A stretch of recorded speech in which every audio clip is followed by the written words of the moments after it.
Hello. Hello. Oh, I didn't get rid of one of the flags. One of the flags is not fine. One of the flags is still there. Why is it when I just move you two, it moves? I hate this thing. So frustrating. What have you done? It's just Zoom is really weird with how it is that it wants to switch around people's screens. I think if I do this, I'm Grishka. There you go. I actually, with my Warmonger campaign, with my Warmonger campaign, we have it set up now that they has their that one didn't click away, but it has their flags in the corners. So Jake, you know that flag very well over in your corner, and then where Neil is sitting is actually where my best friend sits, my buddy Nick. Oh my god! I hate that that's become like a meme. You went like 3 minutes before my buddy Nick came out. I hate that it's become a meme because my name is Nick. Hey, my other buddy Nick. That's awesome. And then you're actually sitting where Celsier sits, or I should say, my apologies. I am so sorry, Tesh. I did not mean to disrespect you like that. Tesh sits where, sorry, Celsier sits where you sit. Okay. Correct. So you actually have Cell's flag. Did you forget the OGs for a second there, Scott? I'm genuinely I even sorry. wait for the newbies. Back in my day. Well, we've been doing this for 2 years. Yeah. 2 years. I think next month. Next month Coming makes up 2 on years. Yeah. Because we did our session zeros in February, 2 years ago. Ilen has been here for almost a year because I came in right before my birthday. Mm-hmm. Yep. Does that mean Ellen's about to go out as well? Like, oh no. Tesh's character's got like a 1 year expiry date. I mean, actually, thinking about it, that actually does seem to be a trend. Oh no. Well, we'll just be on the lookout for any giant birds flying past the ship. Yeah. We'll keep him away from the edges from now on. Yeah. Okay, it's birds, heights, fire giants. I like fire giants. The question is, if you fall off the boat in the astral plane, do you just keep falling? The question is, if you fall off the boat, are you falling? Yeah. I don't like that. I mean, there's no gravity, right? So are you even falling, or is the boat just moving away from you? Yeah, there's no gravity. Do you even starve? So if the force, I must have had some force to move. Oh, that the would. boat. That's like taking the horror of being like dropped off in space and then adding it to a new Eternity. level of not being able to die. Mm-hmm. Correct. That is horrific. Mm-hmm. Do you age in the astral plane? Mm-mm. Well, you'd be there for a while. You'd be there forever until someone bumped into you somehow. You don't age. Yeah. Time doesn't pass. There is no time. So it's one of those things where you're like, well, you don't age because time doesn't pass. Well, you'd be there for a while, but what is a while? Time doesn't pass. You know, it's more accurately described as a non-dimensional non-plane, as opposed to the infinitely dimensional plane of fire or. But what if, Celestia. as I float through it, I imagine I'm the heaviest thing. I'm the source of It's gravity. that ego. And I keep doing it, and I keep doing it until my soul is so heavy that I'm the god of the astral plane. Everything just gets attracted to you. Which, Neil, you're used to that, aren't you? I am. It's a curse and a blessing. Okay, wait. I have a counter. I really want to meet your missus. Okay? I just want to give her a hug and say, thank you. Thank you for containing this. Thank you. This could be out there, but it's not. Thank you. You are a treasure. She's very lovely. I'm in the good books because I looked after her last night. And she'll give you one of those looks over my shoulder that says, "Why? Help me?" Which is how most people look when I'm giving them a hug. How does greater teleport work in this place? So greater teleport works by passing you through the astral plane. The way it works is you step into the astral plane where space and time doesn't exist. Then you step out of the astral plane into a place where space and time does exist. And that's how you teleport. So if you're in the astral plane, would the teleportation work if there is no... Like, you step in, you step out, but instead you're just there the whole time? It's a good question. Maybe you should try it. No. I sense this is a bad idea. Just Ilen just blips up in a deer for a moment, just like whoop, bunk. He blips into a deer, screaming on fire and pain, and then blips back. And everyone's like, "What the fuck?" It's a bad omen. And from that day, the Ilenites set themselves on fire when they went into battle. Oh no! So funny. Nobody chose to sponsor Herod. So That's because they're scared. yeah. Well, I mean, Herod. honestly, I even made a strong case for Herod and why it's the best opportunity. And they were like, "Yeah, I want the established place. I want the place that already has like work done. I'm lazy." Harrod has its I'm like farmland next to the giant lake. It's got like the trade route to the main. It's fucking set. Yeah, not only that, it's literally is right next to the fertile farms area that you guys discovered beforehand. That's what I mean. Yeah. Yeah, like you said, the lake, so it's a trade route along the river. It's right next to an empty vigil. It has a whole friggin' fortress just empty, waiting for somebody to take it. Like it's prime real estate. But anyways, what was I gonna say? So, would you like to ask Norway what would happen if you cast a dimension door or teleport while inside the astral plane? Would you like to? Oh god! You look dead down the lens and ask Norway. I bet Tush. it's like if you. No way! What happens? It's like if you turn a bag of holding inside out or something, you know. Oh god! Yeah. What's that called? I will say. Luckily, the creatures that can cast greater teleport are also intelligent enough that if I summoned them in the astral plane and went, "Hey, do greater teleport," they would be like, "Are you fucking dumb?" What is it called when animals? I think it's like things like starfish or whatnot have the ability to do it.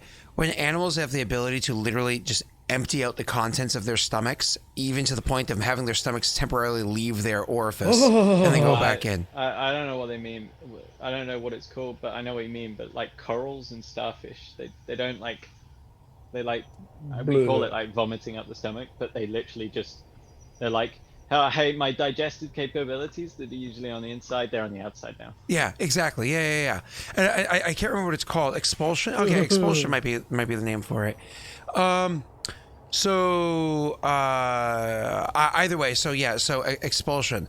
Now the reason why I bring it up is because I'm sitting there thinking to myself, wouldn't it be really cool if you came across like a beast that exists in weird places, like on the astral plane, whose insides are like a bag of holding. You know what I mean? Oh. And so it just gathers things inside of its bag of holding belly until eventually it just kind of goes blah, and then like a giant starfish. That'd be kind of cool. Does anything actually permanently live in the astral plane? Surely that just seems illogical because it's like there's no actual food. There's no like time, but you don't so need you can't produce offspring. Like, but you don't need food. unless they're like amoebas and they split. You don't need. Well, I should say you native. I know you don't. Material plane people don't need food. Yeah, you don't need food, obviously, but like, you need matter. Astral dreadnoughts. You need matter to make another, or make more of anything. Well, clearly things keep coming into the astral plane, so. Astral dreadnoughts are massive. Just Google the word astral dreadnought to see what it looks like. You guys won't be encountering one, so there's no spoilers here. Feel free to Google it just to see what it looks like. They're massive. Oh, so that's like old god style giant thing. Yeah. Well, that's a little spooky, isn't it? If I remember correctly, its head looks kind of like the head of a ballet. Like it's kind of like an elongated, smooth head. It's very drooly. It's a giant crab. It's a giant enemy crab. Seems pointless because drool is, like saliva's for digestion. What's he doing? He's got an anti-magic cone. Oh my god, he's like a beholder's buff dad. Beholder's buff dad. I like it. There's a really cool picture here of an astral dreadnought where someone has chained it up and put a plate over its eyes. Mm-hmm. That's really cool. It's so metal.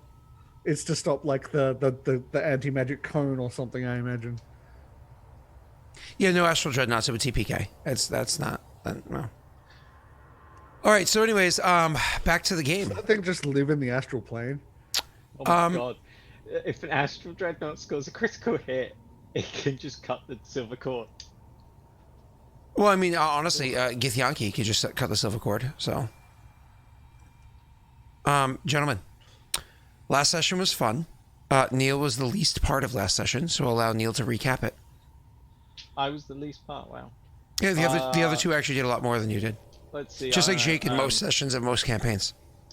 Anno is a communist spy, confirmed.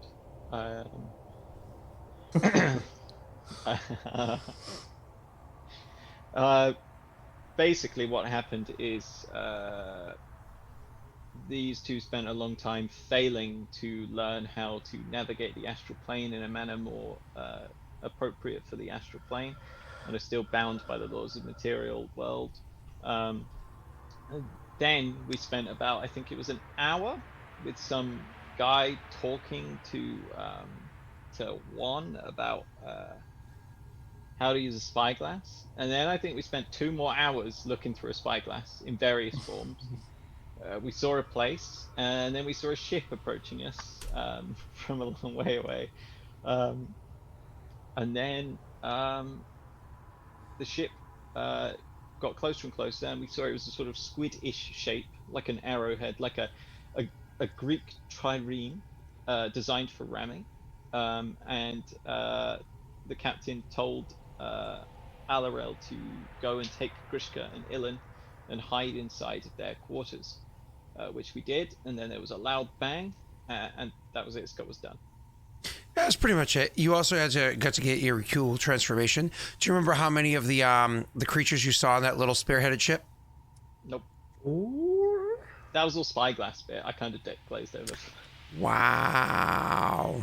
I guess there were 4 or 5. I want to say 4. It was 4. Yeah, okay. I was hoping you guys wouldn't remember, so I could slip a 5th one in there. No. Neil always likes it when I slip a 5th one in there, so. All right.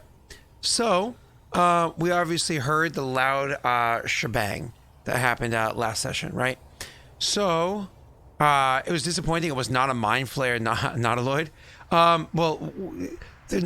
It would not make sense for there to be a mind flare, not a Lloyd, for the story and what it was that they're encountering. That is... It wasn't a nautiloid. We've named the ship Scott. What? We named the enemy ship Scott. Oh, you've named the boat Scott? Yeah. That's fine. It's shorter than our ship, and it just one bang, and then it was done. That's it. No, Illithid are the only thing... Illithid are the only thing with tentacles. Okay? They're not the only thing with tentacles. Your people and your hentai. All right, Yeah, so if what's I remember... going on, guys? Can we get back to being furries? Like I've literally got fox ears right now for you guys. Yeah, seriously. Get out of the hentai and get back to the furry. So you guys made your fortitude saves last session. Yes. And you actually all rolled pretty well. Grishka got a 16, same as Alarell, and Ilen, that beefy boy, got an 18. So you guys are actually... It's all the practice from the Earth trains. Just... Oh, I got used to the sudden stops. Oh, that's good. That's good. So the smash came in, and you guys got your you guys actually were well enough prepared for it. Then when the smash came in from sideways, you were able to withstand the impact, and it didn't harm you in any way. Throw you off balance, sure, whatever. But you just a couple seconds later on stood back up and reoriented yourself. So it's not the end of the world there. The problem is, what kind of damage did the ship when this happened? So immediately, as soon as that impact happened, again, that crash, you guys are thrown off balance, so on and so forth. I want all 3 of you to roll me perception checks, por favors. Really? She really took a chance, didn't she? Like, what if, she's like, go to the captain's quarters, and then it just rams directly into the captain's quarters? So, spoiler alert, the captain quarters is the safest place for something like this. I imagine it's... only a oh my slight fucking difference there. god. One of these is not like the others. One of these does not belong. So, Scott, am I imagining that this is like a proper Like one thing that's always bothered me about a lot of sci-fi is the fact that the bridge is at like the front of the ship or like the whereas realistically the safest place is right in the fucking center. So they would put it where it's like the most protected by everything. Is this like that? No, this is like a legit ship that you would see coming out of the Queen's Navy, Oh, okay. right? So literally her thing is in the back of the ship. So it's in the Oh, back okay, of the so ship, it's still that at the small back. little back area where typically you have a whole bunch of windows all around, except there's no windows off of this, as I described beforehand. But that's because you have to imagine, like as I described 1 or 2 sessions ago, you don't know if the ship was built here or built elsewhere and brought here, because right. it Yeah, legit my looks bad. like a boat that goes in water, modified. So, but yeah, you're talking about if this was to be, let's say, a Starfarer campaign, or what's the other garbage word that people use for those bad campaigns? God, I hate those games. What games? Huh? What games? The spacefaring D&D games. Wait, did you not enjoy Stars Without Number? I love that. No. Specifically Dungeons and I think Dragons he with like means literally illithids and like 5e, but barbarians. spacefaring. Or second edition or whatever. I can't remember the name. I hated those games. I've never had fun playing one of those. So somebody in chat will say the name. Spelljammer. Thank you. Spelljammer. I mean, even the name just bothers me. In Roll20, I love how in the notes of Aurora and Kingmaker you've updated me, but Jake is still Kroll. Where? In Roll20, in the notes of the pre-show post. Oh, that's accurate. He's definitely a Kroll. Definitely. I like the fact that apparently Scooter got Anno purged. Yep. Yeah, you gotta like just add a couple of spaces or an underscore in there. Just go crown. Oh, I have like 50 something different versions of that damn word, and I'm gonna keep adding more on. I won't care. Eventually, it'll be So 300. like, you know how like streamers have names to their communities. Like Rena has the Destroyers and all that stuff. Are you? No. Are we Scott No. Scooters? No. Yes! No. We're gonna rename False Pretenses. Yes, yeah. Can we rename it to Scooter Squad, please? No.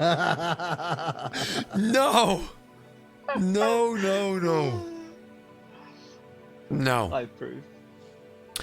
Though I did find out that apparently I can have a lot more emotes, though there is a limit to who it is that can use them because of like how it works. But I found out I can have a lot more emotes for this channel. And I'm really excited about the idea of being able to get those done. I'm trying to decide what emotes I want to get. One of the things I thought might be cool was like maybe past characters or like things like that might be fun to put in there. So like whereas like say Raerin has died and like Valorant has died, those might be fun emotes to put in there. I just don't know how useful those as emotes would be. Like Raerin is definitely a mood, But I mean, so is Valorant. If you think you don't have there's a a mood grumpy right there. emote, do you? what was that? You don't have a grumpy emote, do you? Oh, You have very lame. Lame, yeah. So definitely things like that I can put in there, but I'm just trying to decide. I haven't had time to really sit down and think about it, but anyways, I actually found out somebody that I did a video with like 3 years ago at this point. Fuzzy Dice or whatever I think his channel was called. Whatever. Apparently he's an artist. I didn't know that. I actually met him at PAX once. He's an artist. I actually didn't know that. So I'm gonna see if he does emotes because I've hired Rena to do 5. I'm still waiting on numbers 3, 4, and 5. I might hire him to do some more. So it's fun. But let's get into the game. Yeah,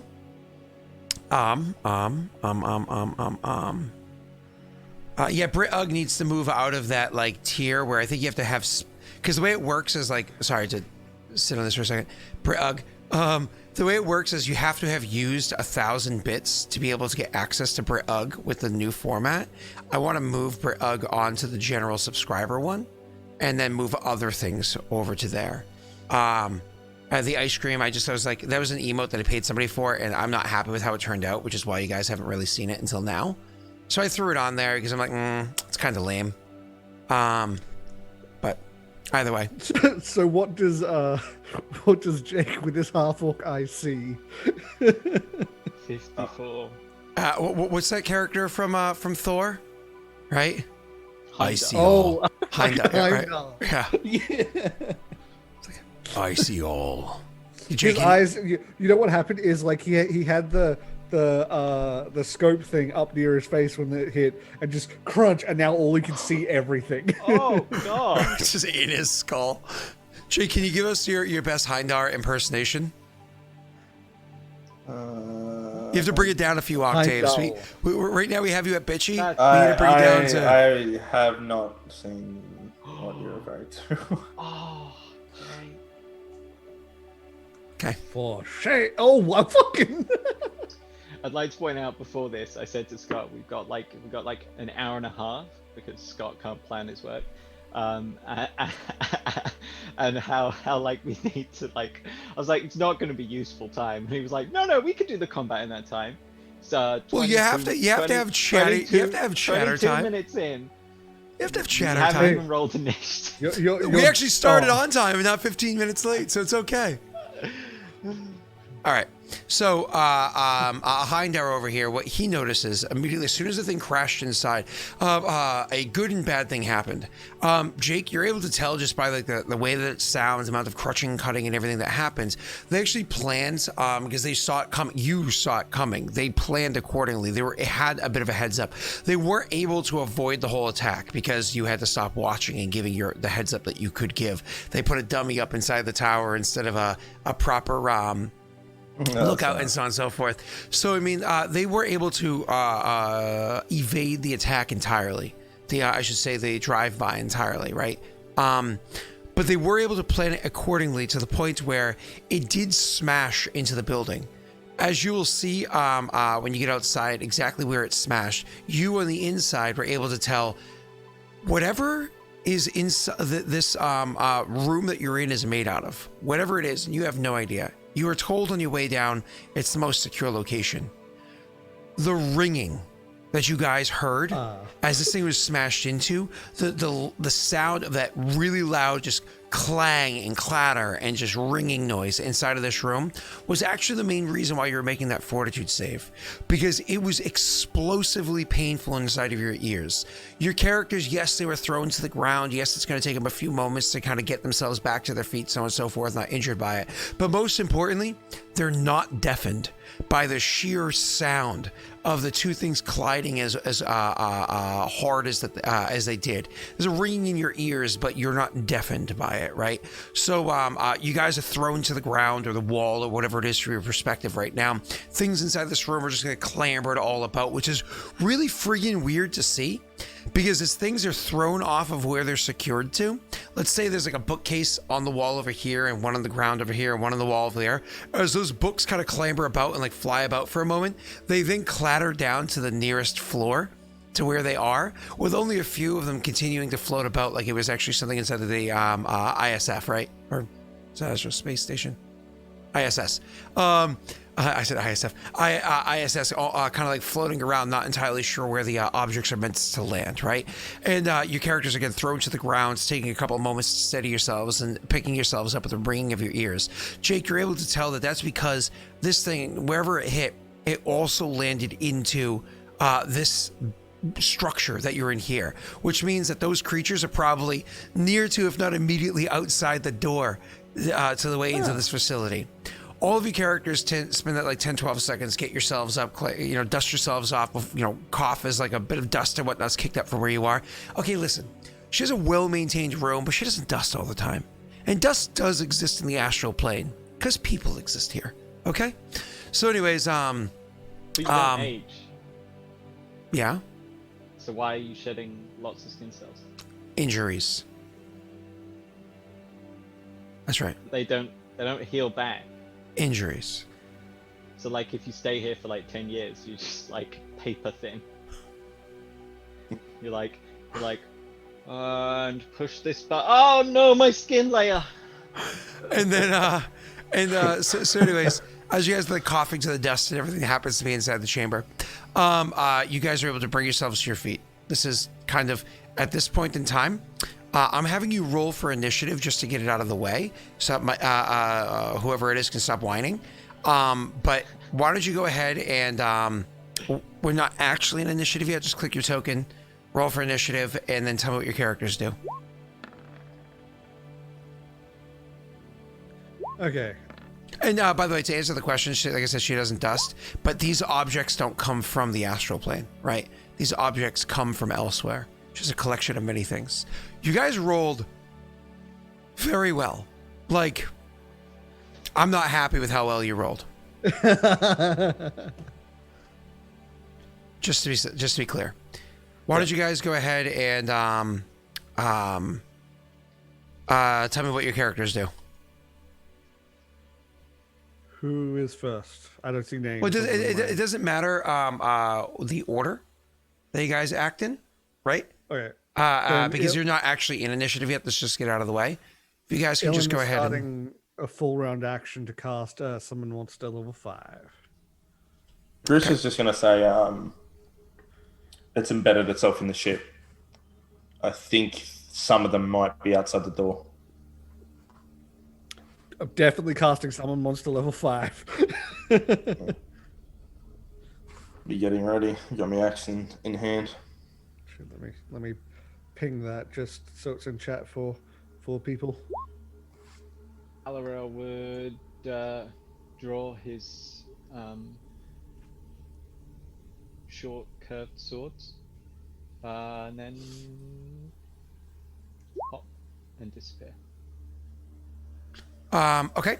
So you start immediately casting a spell. You start drawing your swords, and literally as you're reaching for your swords, you start to disappear. And Grishka does what one more time? He readies himself. He's probably listening, you know what I mean, trying to, even though, you know, his ears are probably ringing to an extent and all that, he's just trying to, even if you can feel any vibrations in the wood, like from the people, like obviously jumping down or something like that, just trying to get a sense of what's going on outside. Okay. So, you just kind of, like, as you said, just kind of like going over to the wall, not opening the door, right? But like going over to the wall, putting your hand on it, try to listen to the outside after the ringing stops.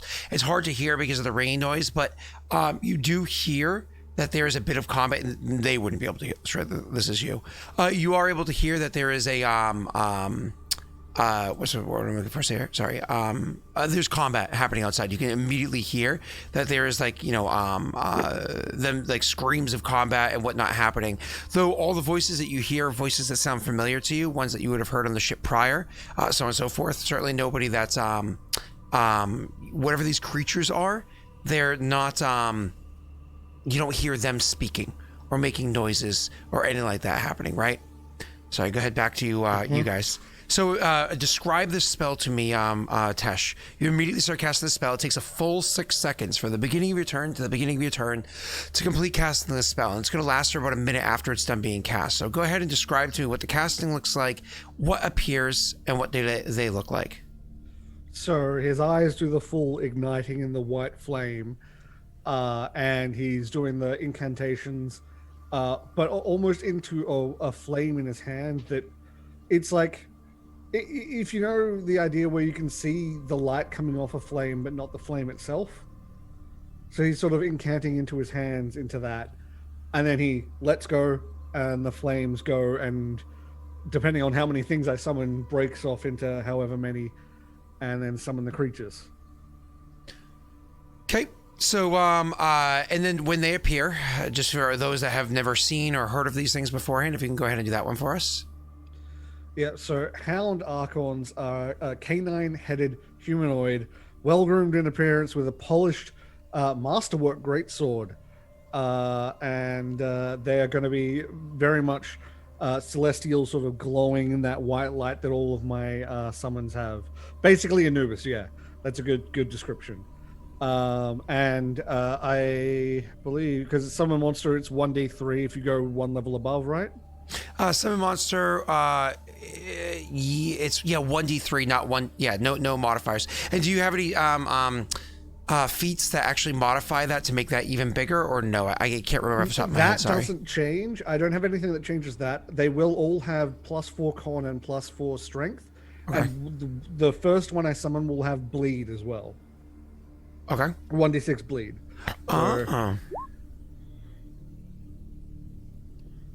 Oh, only one summons. What do you mean? I'm sorry. Oh no. So hold on. Yeah. Wait. What spell level is it to summon the actual creature? 4. It's 4. And you cast it as summon monster 5. Yeah. Gotcha. Yeah. Unfortunately, So, yeah, and that's one still strong. So, yeah. So the Hound Archon appears right next to the door, ready to ram it open. okay. And so I'm sorry. Did you describe the Hound Archon? I honestly didn't hear you do it. Yes, I did. He's also just for your sake, Scott. He's got detect evil and magic circle against evil permanently on. Yes. That's just something Hound Archons have. No, that helps when you're dealing with. I mean, obviously, it gives you the bonus to AC either way. But that really only helps when you're dealing with creatures that are from like I know. I the just evil thought type. I'd tell you just Yep. in case these things classify. Yep. And I was gonna say, well, these creatures alignment these creatures would have because that's how the game works. But Oh, it's good. But Very good. No. I'm saying these creatures have an alignment because all creatures do, right? But they're not from like the plane of hell or abyss or anything like that. So Yep. they don't have the evil type on them. So the other features of that wouldn't really matter as much. Just to be It clear. has improved initiative, iron will, and power attack, but I assume improved initiative. It doesn't really matter if it goes on my turn. Actually, no. They get their own initiative. Oh, cool. Yeah, because they act outside of you. They get to act immediately in the first round of combat where they come in. So, did we give you a token for that guy? I've dragged a token on there with the basic stats and stuff, and upgraded Which to token my was it? summon stats right next to Ilen's token. Oh, it gotcha. says Hound Archon, but it won't. Yep. Put I'm an putting a actual nameplate on there. There you go. Thank you. You're welcome. So where on here? Where is initiative on? Oh, when you're looking at a stat block, it's near the top. I think you actually click the name when you deal with NPCs. Oh, but it's got +0 initiative, but improved initiative. What does improved initiative Oh, that makes do? no sense. Let me actually open its character sheet. Sorry, everybody. Yeah, I just realized. Its dexterity is improved initiative should give it to no. It's a knit modifier. Here it is. It says Hound Archon right beneath that. It says XP 0 outsider and knit 4. Oh, 4. Okay, cool. Yep. So Click the token, then click that. There we go. And does this have the modified stats for your feats? Yes, this one has been modified, so it has the extra health and the extra damage and strength. All right, and last question. Do you want to modify that with a luck die to make sure that it can also act pretty quickly? You know what? I'll do it because I also want to see how many luck we have. And this guy also has 1d6 bleed on his greatsword. Oh, sexy. You rolled a 4. Beautiful. Yeah, so one on well, it's actually 1d6 bleed on whatever its first attack is. Because And- it can have 2 attacks or 1 attack. And last question. Did you say what color this Hound Archon is? Yes, the same sort of celestial sort of. Gotcha. Yeah. Never mind. I heard you say thing that. all of mine are. Yep. You actually did say that. My apologies. Okay. It's almost glowing, but not quite. It's like it would be glowing if it was like a pitch black room, but it's not quite that. All right, cool. So your characters, again, kind of like you stop, you cast the spell, you grab your swords, and literally as you're drawing them, you disappear. You go over to the wall, you place your hand against the wall, feeling the vibrations, and kind of put your ear to the wall. Your ears are still ringing, but you can hear the combat and everything that's happening out there. But the combat, it just sounds like war.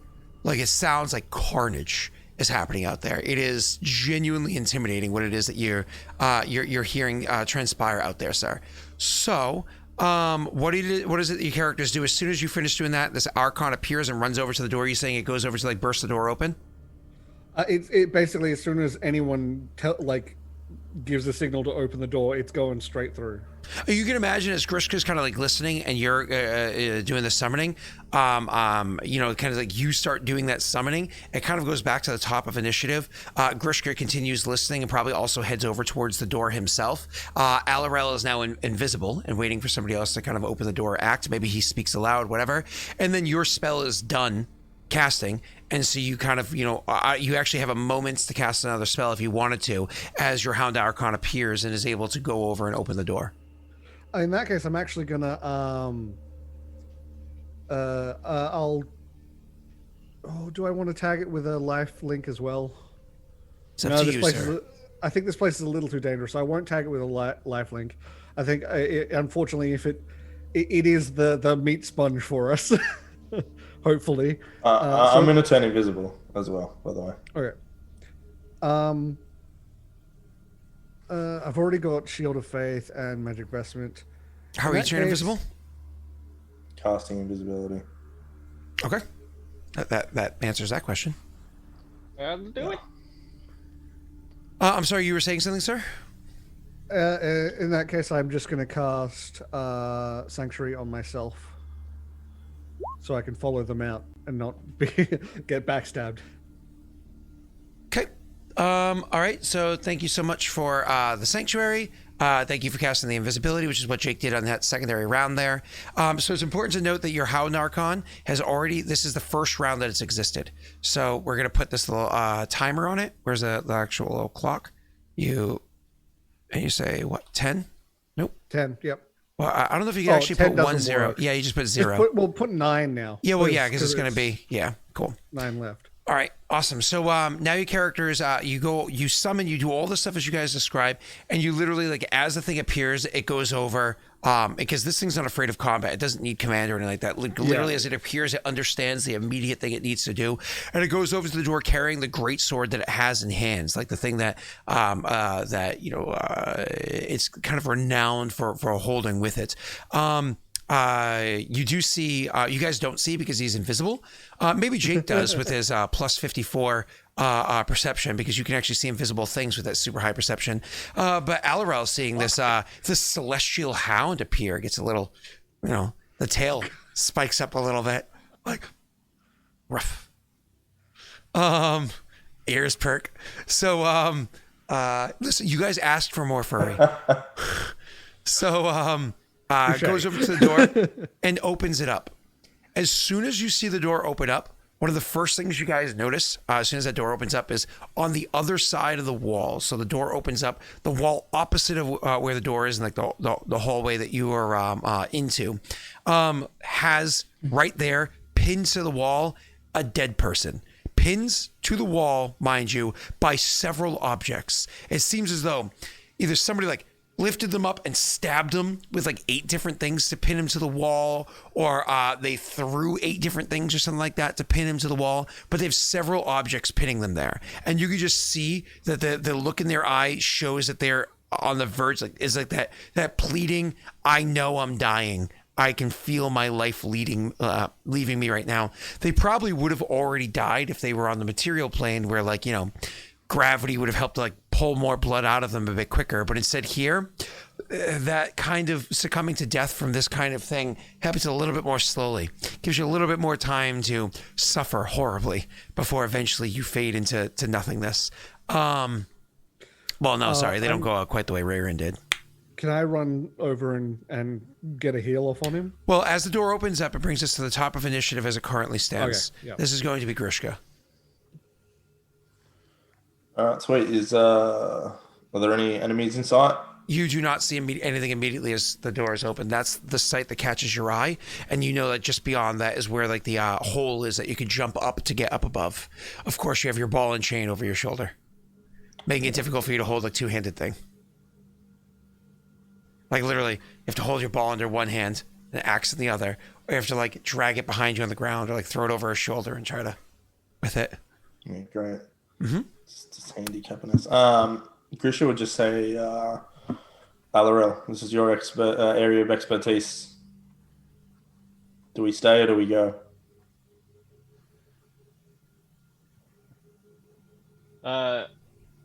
You'd hear like a hiss that's very clearly non-human, and Alarell would reply and say, "Let's find them."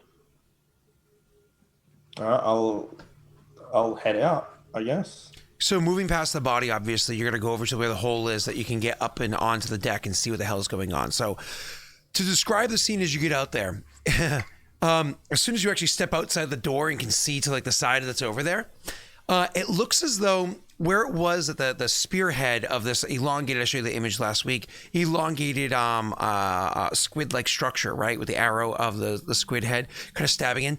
It looks as though it actually stabbed just into the corner of the room that you guys are in. So instead of taking the full blow and literally puncturing through the ship, shattering the ship in half, so on and so forth, it actually clips the corner of, almost imagine like somebody shooting you with an arrow, but that arrow was actually diverted by the fact that you're wearing plate mail, and the angling of the plate mail did its proper job of like deflecting it. So instead of the thing having the full force in, it actually deflected off the corner of this thing, and it ended up having it stabbing into the ship with a bit of an angle that allowed it to cut into the side of the ship, and then the whole thing would have turned from the momentum that it had, would have turned sidelong and like smashed sideways into the ship, but also being kind of like pinned into it at the same time.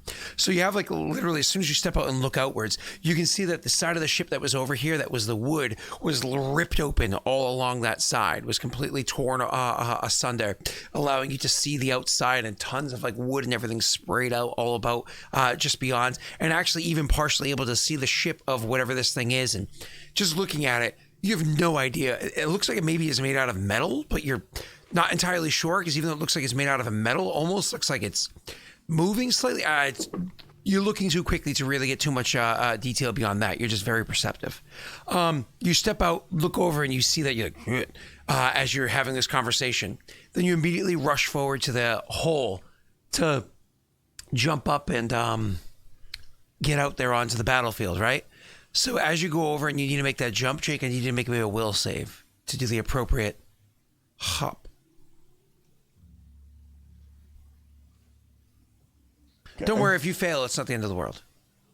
Unless you roll an 81. No, you succeed. So as you're rushing forward, you find the right moments, the right mindset, and you rush forward past this body that's pinned to the wall, and you hop up onto the deck of the ship. Because you're the first time seeing them, I will roll them into initiative and then describe. 1 moment, please. All right, I've seen them, haven't I? Describe the battlefield and put their initiatives on here.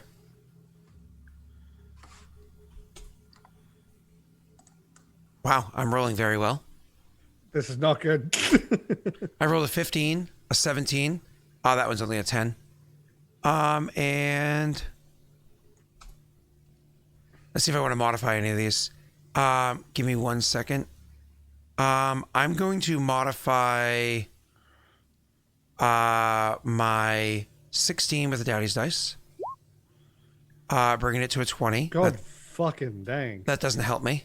And so I'm also going to modify my my 18 with the Daddy's dice. With a 2, also a 20, doesn't help me. Okay, cool. So that just kind of keeps things where they are. The unfortunate part of that is that Ilen, being a 21, actually acts before the other one. So more or less, I spent 2 Daddy's dice to change nothing on the format of the battlefield. It's not like you have a low supply of them. Oh, I'm going to go through those. Oh dear. Okay, so that is, and this is isn't the rule as well? You have to open roll to be able to use Daddy's dice. Just because there's a quick button, I click, and I don't have a character sheet linked to it. He technically did open roll because they appeared up in the turn order. Yeah, I mean it's one of those things. You see the result. Yeah, it's a +6. You know what the modifier is. So, let me just do this real quick too, so viewers can see. That is the Hound Archon. So I want to just remove this real quick, add it back on as a 14, so you can actually see. Okay, it did put up here that time. Good. 14, so they can see that. All right. Cool. We're good now. All right. So you guys are, and then I have who is who here. All right. So you guys have, you step up onto the battlefield, and much like the carnage you had seen when that door was first opened up for you, Jake, much like the carnage you had seen there, it is just death above.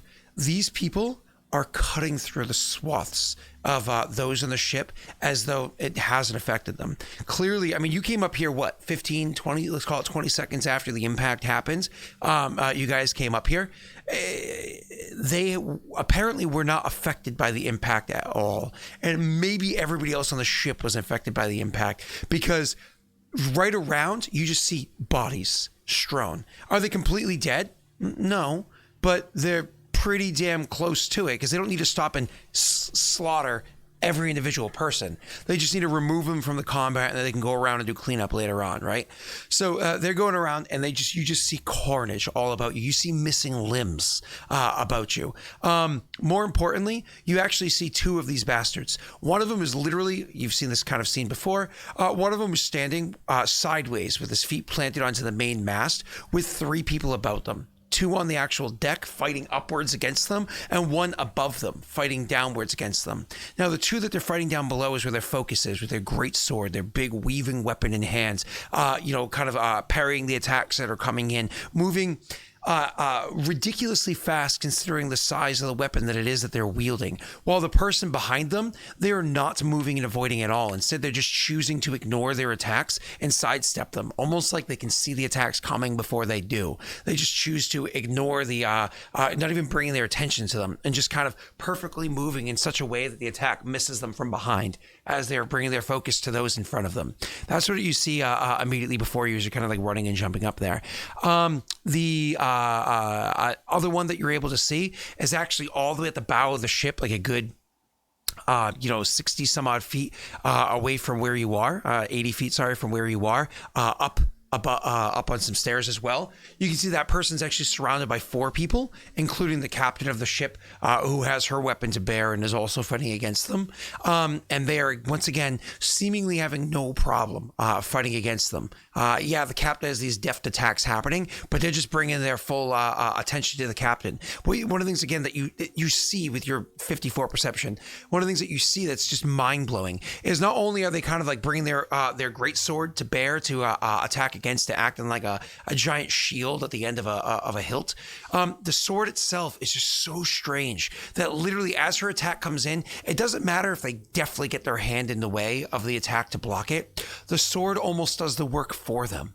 As she's doing like a hard thrust against where it is that they bring their sword to, if the sword doesn't perfectly deflect it, you can see the tip of the blade actually seems to like roll down with these weird rippling motions, and the base of the blade, like where it is that the attack is coming in, widens for them, almost making like a buckler there, stopping and thwarting the attack, even putting angles to the blade at that point so it doesn't like take on the full blow of the attack dead on, so it actually deflects it to the side. It's freakish to see, to say the least. Anyways, that's the two people that you see there. You spent your move, you kind of like ran up, spent your move action running and jumping up to here to see all of this. You still have your bonus and your standard, or your swift and standard, whatever. Well, none are in range to attack, so I'll use my swift to activate two of my judgments.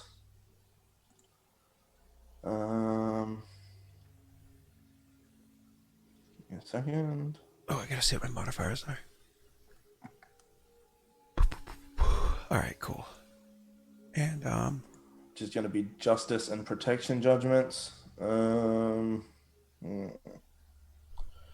can use a standard to drink a potion, can't I? what was that? I'm sorry. Right? I can use a standard action to drink a potion, right? Correct. That is what it takes. Yes. Beautiful.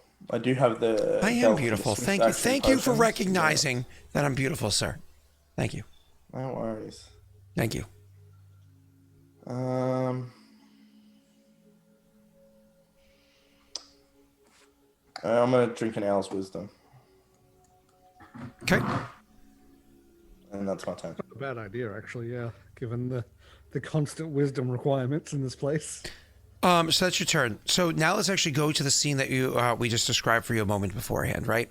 So this is, to be clear, this is the one that happens to be up on the mast. The one that's up on the mast that you're watching up there, he takes his turn. I don't need to open roll this. I'm not fighting against you guys directly.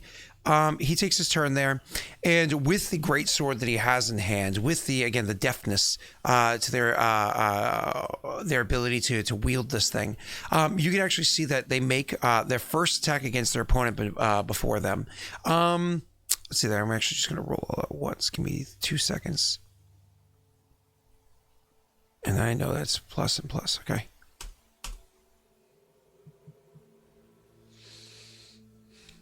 And no chances for crit or anything. Okay. So they attack against the person beneath them with their first attack. This is the person that's actually on the battlefield below them with the sword, easily cutting into the person. Once again, it's one of those things where the sword moves in such a way that even though they're attacking at one angle, actually they get the sword up their own weapon to try to block the thing. The sword comes in almost 30 degrees angle off of where you expected the attack to come from based off the way that they're swinging their arm, easily going around the defenses and cutting deep into this person. And then taking a half step to the side, they're easily able to, with only the slightest emotion, thrust backwards. And the sword has a bit of a curve to it that allows a small thrust backwards to actually change the momentum and allow even the small motion to allow a second attack to happen to the person, cutting into them and unfortunately dropping your ally to the ground. They then bring their attention to bear for the first time since you've gotten up here at least, to the person immediately behind them. They take a half step forward and with a heavy cleave, I rolled very well in this one, with a heavy cleave, they remove the bottom of the guy's leg, just removing it below the knee, causing the person to collapse on the pillar. So it kind of looks like they're being pinned to the pillar, right? Almost like crucified up there as they're missing the bottom of one of their legs. And they're kind of like rolling around on the pillar in pain, grabbing at their leg, which again, it's freaky to see because as they roll around in pain, it's not like on the ground where you roll around kind of back and forth. They're like rolling around the pillar, almost doing like 180-degree turns around their pillar as they're rolling and bleed, and blood is kind of like falling off of them onto the pillar itself and then dripping and pooling around it.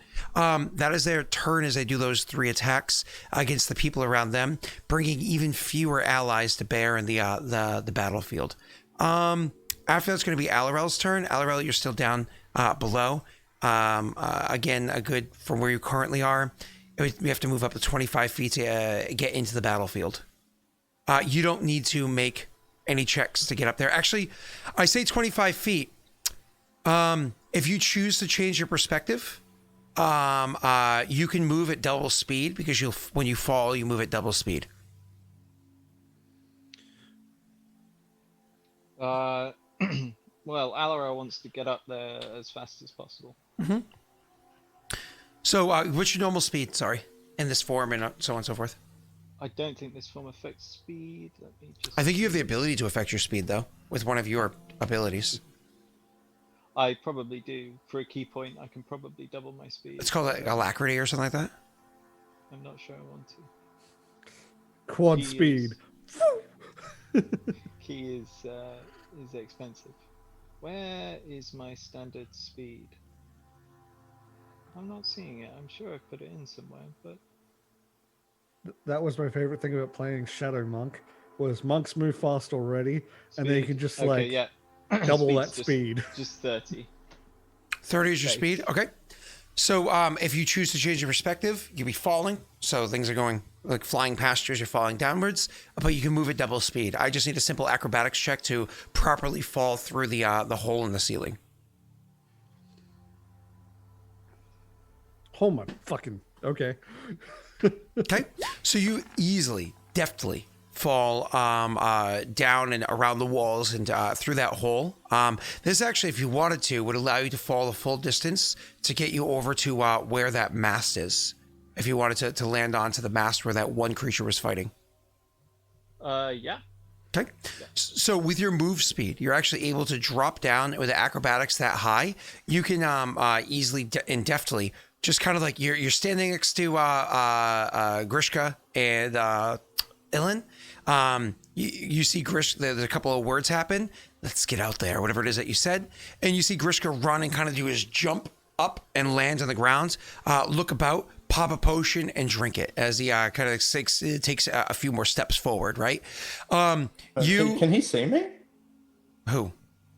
No, we're both visible. Yeah, we're both. Yeah, he can't see him do that. So Well, you heard him or whatever it was. It doesn't matter. So you heard, like, again, you heard his footsteps as he ran and jumped, like all that. That's fine. So anyways, and then, he takes his couple steps forward, and then Ilen, you see all of a sudden, from standing on the floor next to you, all of a sudden they drop, and it's freaky to see because we all know what something looks like when it drops. But watching something standing on the ground, like literally standing on the ground, And from your perspective, it just drop, which is a very different look from being thrown, right? Yeah. So all of a sudden you see him standing on the ground next to you, and he just starts falling forward. And as he fall, well, again, he's invisible, but just starts. I feel a rush of air as he goes past me. He just starts falling forward. And you can imagine from your perspective, Alarell, it's kind of like you just kind of give into it. It's almost like you go from standing there to you're free falling like a diver jumping out of a plane. And then as you get to where you want to, you kind of like do the quick little flip to get your feet directly beneath you, and you land perfectly on the pillar, a half step behind where the actual creature is that you want to bring to bear, using just your move action to get here, leaving your standard action with them before you. The question is, do they perceive your being there? That is the important thing here. Scott, it's okay that you describe that to me because I'm about to see my Hound Archon do that. Because he's extra planar, so he knows how to live in this place, doesn't he? Oh, yeah, he knows how. Yeah, he can do that stuff here. Yeah, cool. So I'm about to see it just a little bit slower than him. Does not perceive you sneaking up behind him, sir. You are, it's your turn. You have him flat-footed. Splat. Make him go splat. Okay. Triple crit. So to fight with two weapons, is it a full attack action? So It is, unfortunately. So you only get one attack this round. That's no problem. Two attacks. Mm-hmm. Because I stabbed twice with the single weapon. Okay. Let's see.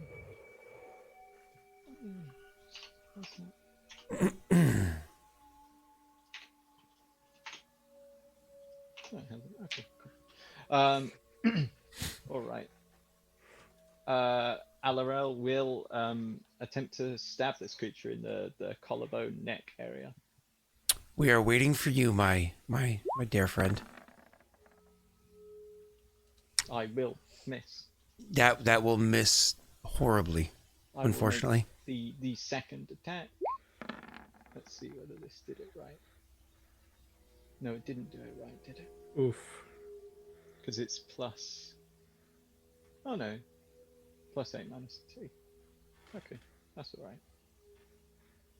No, is it? It's okay. He didn't see you and he didn't feel you whiff. So they're both, because I'm trying to set it up with offhand attacks, but I think I'm just going to do it in multiple things. Technically, because those were both main hand attacks, those are both. That's a 15 and a 13. I'll set it up the alternative way. Even flat-footed, because he's flat-footed, right? Even flat-footed, that is not going to hit this person. That 13, that 11 is not good. 15. Sorry, yeah, 15 is not going to hit. Do you want to lock the 15? Well, I already said the result at this point. Yeah. All right, so that's Alarell, who kind of dropped down there. You stay invisible. Alarell, roll me a sense motive check as we go to Ilen's turn. What? 8 of the martyr would help there, but 8 of the martyr was not applied. Nah, you get nothing. Okay, so what was I gonna say? So 8 of the martyr would it potentially help there. Sir, go ahead. Okay, so the quick question: how long is this ship lengthwise? So if you were standing at the very back on the top of the ship to the very front on the top, it's just about 110 feet long, right? Which is why when you first came out where they were fighting in the front, I described it to Jake when you first come out of the hole, that it's about 80 feet away from where you are. So first you have to come out the hole, and then where that front combat is about 80 feet away. 115 feet, I think I should say the whole length is. So Ilen hasn't seen how much death and carnage there is up there yet, unfortunately. But luckily, the best spell I can have for healing is channel energy. But I'm gonna. So can I use my channel energy to help the person who's pinned to the wall? Like, because it's a supernatural ability. Can I be like helping him down and then use channel energy? So I'm sorry, how are you helping him down?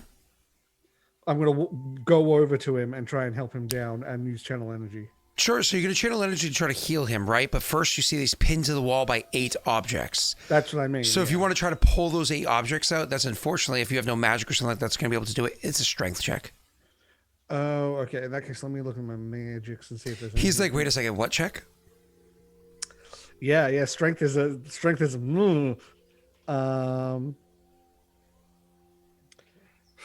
That should be set. Let me just... Well, fuck. I get even if I fail the strength check, I can still try to heal him to keep him alive longer. He's got like T-Rex arms. Keep him alive longer. That's quite the existence you're permitting him to experience.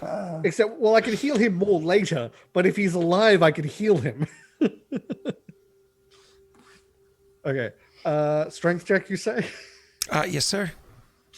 Ooh. Okay, What check? Dump stack check. Nice.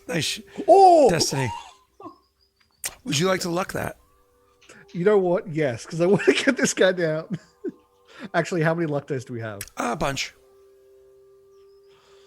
Oh, yeah. You know what? It's one. I want to. Yay! You were able to grab each of them, and they must not have been wedged in too terribly tight. Either that, or you were able to get the right rocking. Ooh, sorry about that angle to pull it out. Because you can imagine how much pain this person's in. But as you're doing that, you're intentionally starting to do your glowing formation and infusing them with the life-giving energy needed to survive the procedure of ripping these things out of them. That's horrible. So I'm gonna do What's the channel matter energy. with you? Now, so everything within 30 feet, except for the creatures, because I do know that there's 4 of them.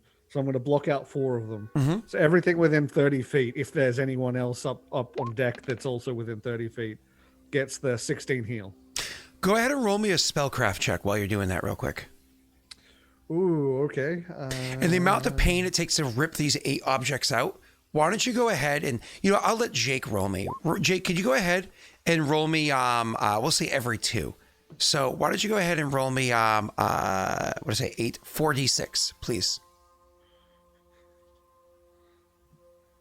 Ilen, you also got Winifred's Wisdom, just so you know. Oh, thank you. Yeah, so if you want to hold on to that. So you not only do you rip the objects out, you actually do heal the amount of damage it does to them, taking the objects out, which is 13, as well as net healing 3 additional points of damage. So they are actually in better state for many reasons than they were, even if it was borderline torture, as you spent only about 6 seconds doing this. Imagine ripping 8 things out of somebody's body in 6 seconds. This is what I imagine. This At least you made it like a Band-Aid, right? Yeah, what I is the person with the withered arms running up and doing this perfectly and then healing. I imagine you ripped like 4 of them out and then just kind of grabbed them and ripped them out of it and left the other 4 of them on the wall. Because he's trying to do it quick enough to heal them and get to the fight. Because I can heal this person more later. They may not know this, but I can heal this person more later. If I can keep as many people alive, I can heal them later. One of the things that you noticed is that you did your burst of healing, but it didn't seem to have as much of an effect as you used to have. You look out beyond, kind of like as you rip them down and you kind of look out and you realize it seems like no healing left the containment of this area that you're in. Where you are, it seems like nothing left it. She did say this is the most secure part of the ship. He's outside of... We're outside of that, though. No, that was her room. You're still inside the lower area that has like the hallway to the doors for the officers, as well as her room. It was. God damn it! My Stop best looking at objects. At some point, I'm gonna have to just make sure it's not focusing on. It always wants my microphone. Anyways, I have 10 of those versus much less spell slots, so it's still better to use that than something else. So. Okay. Good. So back to can I use whatever movement I have left to move towards the surface? No. This edition, you move. I and imagine stop. that would be everything. Move and stop. Yeah. Fine. All right. So now it's my turn. All right. So the one that was on the pillar, what is it? Mast. They go first, right? So the one that's actually on the bow of the ship that was fighting the captain, they're now going to have my turn.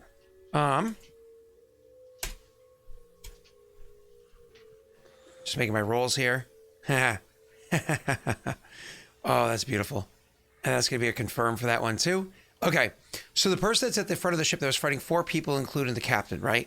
What they end up doing is with their first attack, let me just actually have my damage rolled here. Give me 1 second.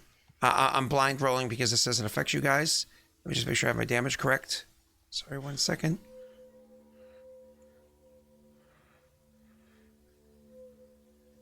Thank you. All right, so, and then back to this. I'm gonna make sure this is correct. Sorry about this. So it is...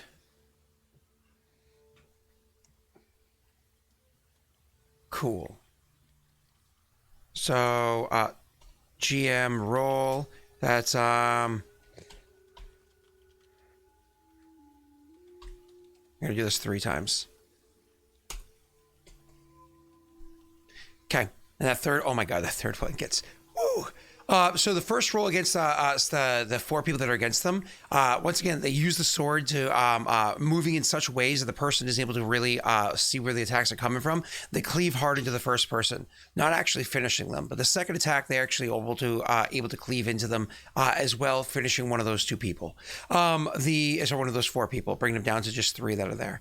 Then with their next attack that they do, they move with just like a deftness to easily evade the attack coming from the captain from one side, easily evading her attack, and then taking the sword to bear, and just with the precision that they have, just cutting into the back of this person's neck, and literally just kind of almost perfectly carving right behind the back of their, the inside of their back, carving out their spine. The sword itself being as malleable as it is, going from being a straight blade to having a bit of a curve to it. So it almost acts like a melon baller inside their back, perfectly carving out their spine, leaving the thing flopping onto the ground as like a dead snake, as the rest of the person falls onto the deck as well, dropping dead, and allowing them to level themselves off so they're facing off against the captain and one of the crewmen right there. Critical hit on that one. Save that one. Mm-hmm. Yeah, I don't think I could save that one. It's a critical hit. It's a beautiful critical hit on that one. Don't tell me these are like Vorpal swords or something. Vorpal would just straight up remove the head. And Vorpal only works if you roll a natty 20. As opposed to other ways to treat. Sword, please. Oh, so these guys are getting 20s, are getting crits without 20s. Good to know. They're holding great swords, which are 19 to 20 things. And I didn't know that there was weapon based. Okay, cool. Yep. It's weapon based in this edition, right? It's just you never have weapons that do that. So no, you never use weapons.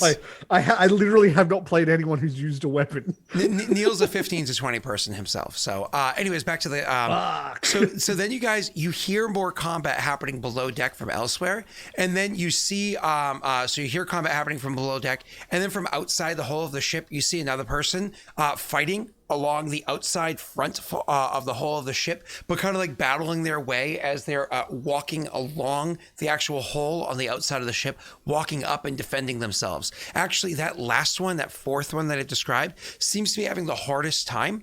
They're the one that seems to be needing to almost like guard themselves against the sheer number of people that are fighting against them. So the 2 that are up top here seem to be handily handling their combats. One that's inside the ship, you have no idea. And the one that's on the hull on the outside seems to be really trying to defend themselves.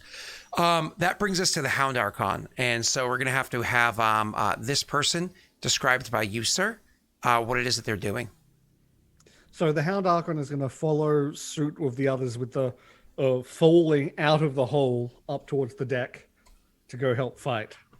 And where are they going to land? So I don't know the deck well enough. So it's going to be a case of when the Hound Archon gets out, he's going to go for the nearest one. So as soon as he has visual, he changes his direction straight for the nearest one. Roll me an acrobatics check for the creature. Yeah. Just the D&D. Does it actually have acrobatics? If it doesn't, then it's just dexterity. Oof, okay. Let me just double check. I didn't think about those things when I did this. Acrobatics plus 9. Okay, it has acrobatics plus 9. So is that just D20 plus 9? Yes, sir. Okay.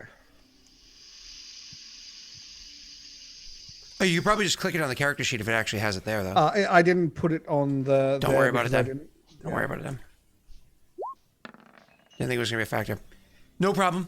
Definitely is able to wrap up warm soon, go, because the sun's going. I think he forgot to mute himself. That's okay, I can mute him.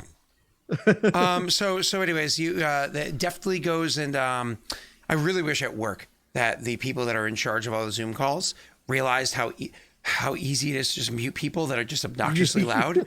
You know what I mean? You could see the little yellow box around them, and you'll hear somebody like arguing with their kids, and like, just press the mute button for them. They're away from their computer. They don't realize what they're saying. Like, I've heard spouses complain about their jobs. Like, I'm like, just press the button for them. Like, make me the host. Anyways, so continuing, the Hound Archon quickly kind of like starts falling, but doesn't land on the mast. Actually, the Hound Archon, he doesn't have the ability to see invisibility, does he?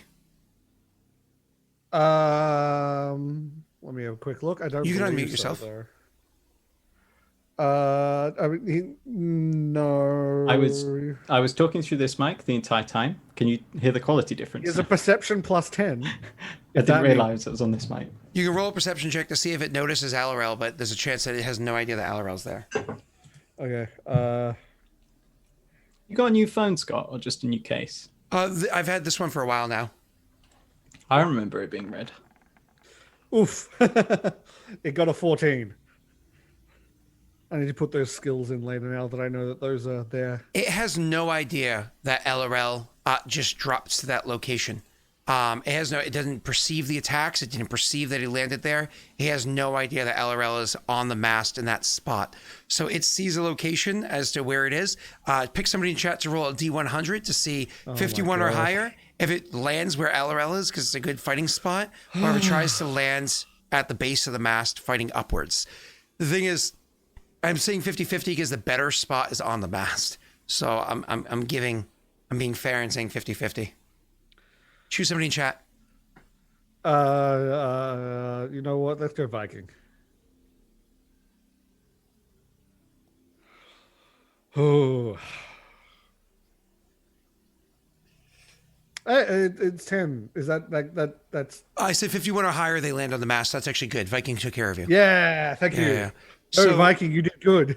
Yep. So right, I did say 51 or higher was on the mast, right? So Yeah, you should be good.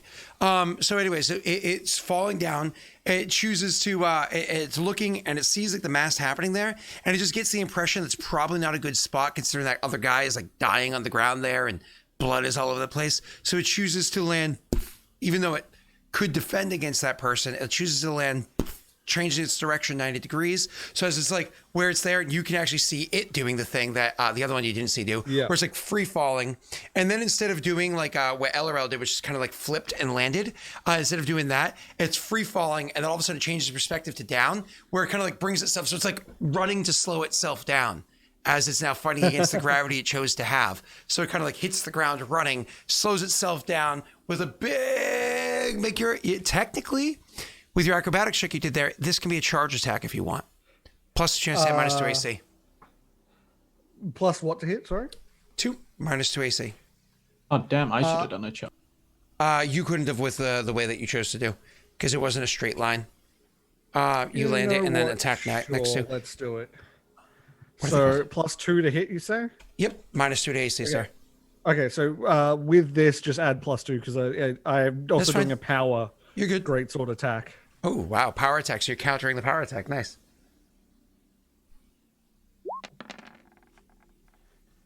Why did it roll again? What was that extra roll? It's to confirm crit if you rolled within your crit range, which you did not. So that's a 22 then? Because that included the power attack, right? So yes. With your 22, do you want to... it's actually 23, my apologies, because you do have Penance of the Arbiter on there. So it's actually a 23. And don't forget, so that Penance gives you guys attack rolls, damage rolls, save skills, blah, blah, blah. Anyway, so do you want to modify your 23 or do you want to leave it as it is? I'm going to leave it as it is because if that's not... That's real bad. Luck it. Everyone in that chat saying luck it. Don't luck it because it gives us a, That's a good point. If a 23 misses, then we know. 23 misses. Well, fuck. You guys weren't flanking or anything. You got no additional bonuses for flanking because Fluffernutter over here is invisible.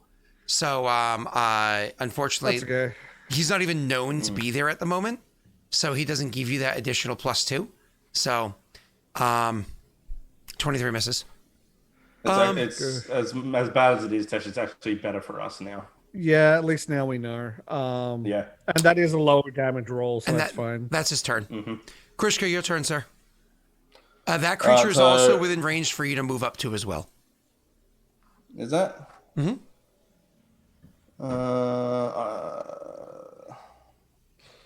Right, it's near the mast, is it? The main mast, correct, sir. Cool. All right, I am going to cast a spell at it. Okay. You don't have greater invisibility, you have regular invisibility, so most likely that spell is going to break your invisibility, just so that you're aware. That is correct. So I'm going to move forward to where I'm nearly adjacent. You know what I mean? So I'm about 5 feet away. And I'm going to cast...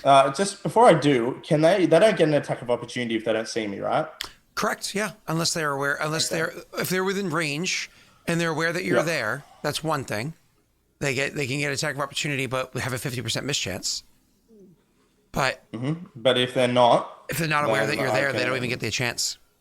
Sweet. All right, I'm going to move up to where I'm adjacent to it and cast a spell. Click the spell so I can see the components. The components is... there it is. There's the spell. If it will load. Yeah, it's not popping for me. Pop it like it's hot. There we go. There's a verbal component there. Thank you very much. I needed to see that. So hold before your spell actually takes effect. Because you moved up so you're adjacent because you have to touch them, correct? No, I don't. But you moved up to your adjacent so that before you cast it. Okay. Once more with feeling. All right, so I roll with a plus 10. Where are you? So he hears you, or she, you have no idea, hears you, hears where you are, like knows your location without a doubt in their mind. They happen to have the blind fight feat. So not only do they know where you are, you don't get the +2 to your attack roll for being invisible, and they don't lose a dexterity bonus to their AC for being invisible. And on top of that, part of the blind fight feat is they get to make their attack roll against you, okay, because you're adjacent to them and casting a spell, and they get to roll their 50% mischance twice. So I'm going to slash R 1d100, sorry, 2d100. Keep higher 1, and I have to roll a 51 or higher to hit you.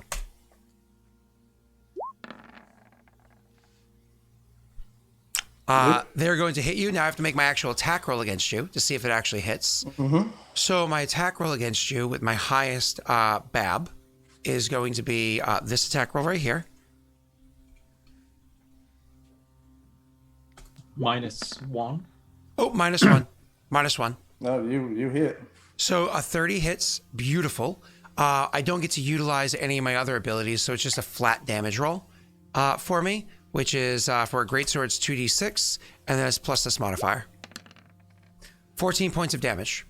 So because you chose to move up beforehand and you're standing adjacent to them, as you start to say your words to cast a spell, they immediately turn around to make their attack of opportunity against you.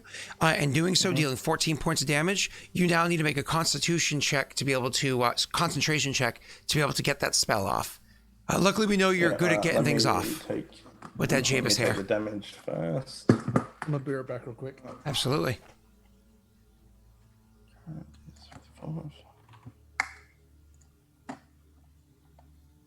Alright. Concentration? Si, señorita. 31. You crush it. Absolutely, you still get your spell off. So tell me what I need to do for you, sir. Roll a fortitude save. Sure. Second. Fortitude save for me is, where are you? You. My fort modifier is plus. Okay, it's not my best one.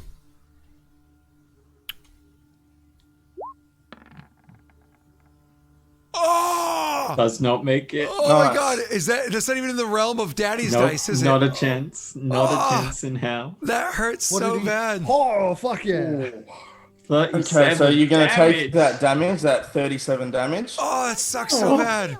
Okay. And I would appreciate you if you, where was that? What's up, Norway? Thank you so much for the sharing with the community, man. Very much appreciated. More with feeling. Oh, that hurts so bad. I wish I read the spell, and I didn't, so nothing else happens. Once more with No, feeling. that's. Are you kidding me? Do you realize how much damage you just did? Do you realize I thought it said that I can move them 5 feet, and it did provoke attacks of opportunity, hence why I got up adjacent, because it just would have taken 3 attacks of opportunity. But I can move it 5 feet, and it doesn't provoke attacks. I'm sorry. So yeah, I should probably read my spell. That's actually really common. That forced movement rarely provokes attacks of opportunity. Yeah, from what I remember, it's like the forced movement doesn't, but if it's like a mind Certainly thing that causes it to move, that usually does provoke. In 5e, they've like really crippled So forced movement. It's that character's turn now, just to be clear. Oh, Okay. he's angry. Yeah, they're not happy. So usually I get 3 attacks. I'm trying to decide if I want to do my 3 attacks or if I want to use my Vital Strike feat. Oh, good. The I wish to kill a character button. Vital Strike. When you use this attack action, you can make 1 attack at your highest base attack bonus that deals additional damage. Roll the weapon's damage dice for the attack twice and add the results together before adding bonuses from strength, weapon abilities such as da-da-da-da. No, because it's just an extra 2d6 damage. So I'm going to do 3 attacks instead. So my first attack against you, sir, is going to be... Oh, wait, and I want to check one more thing real quick. I like that I was like, oh, yeah, I feel safe with my 21 AC. That's real high. It's not. It's really not. All right, cool. So I'm going to roll my plus 20 chance to hit against you, sir. Yeah. That's a 23. I know you have a disgustingly high AC. Does a 26 hit you? Is that the -1 from 26 penance? just Damn meets it. Damn my it. thing. It's not a 26. It's a 25. Okay, you don't hit. No! Penance. Who popped that Arbiters? Aklo! Aklo, you blow. Can I say that? Is that allowed? All right, so that unfortunately does not hit. So factoring in that -1, I will factor in that -1 with this roll right here. Thank you. A 24. You got me with that one. Of course I did. Just. Literally just. 14 damage for you. Another 14. And then this one is sadly with only a sad +9. Well, it's a 24, which I know I have to Daddy's Dice to hit you. 23? So, no, that includes the -1. It's not 20, 15, 10. It's now going to be 19, 14, 9 is what you guys will see. So I have to know that you guys are burning through my Daddy's Dice. And there's nothing else I can do. You're burning through my health. Thank you. I'll stop whining. Tash, come and help me, please. I'd love to. I had to. The problem is that Daddy's whoa, Dice whoa. are like a I shared rolled another pool Daddy's Dice between the by accident. campaigns. And Scott doesn't get a chance to use them in the other ones. Yeah, so he's just gonna. It's 3 pull- campaigns worth of Daddy Dice.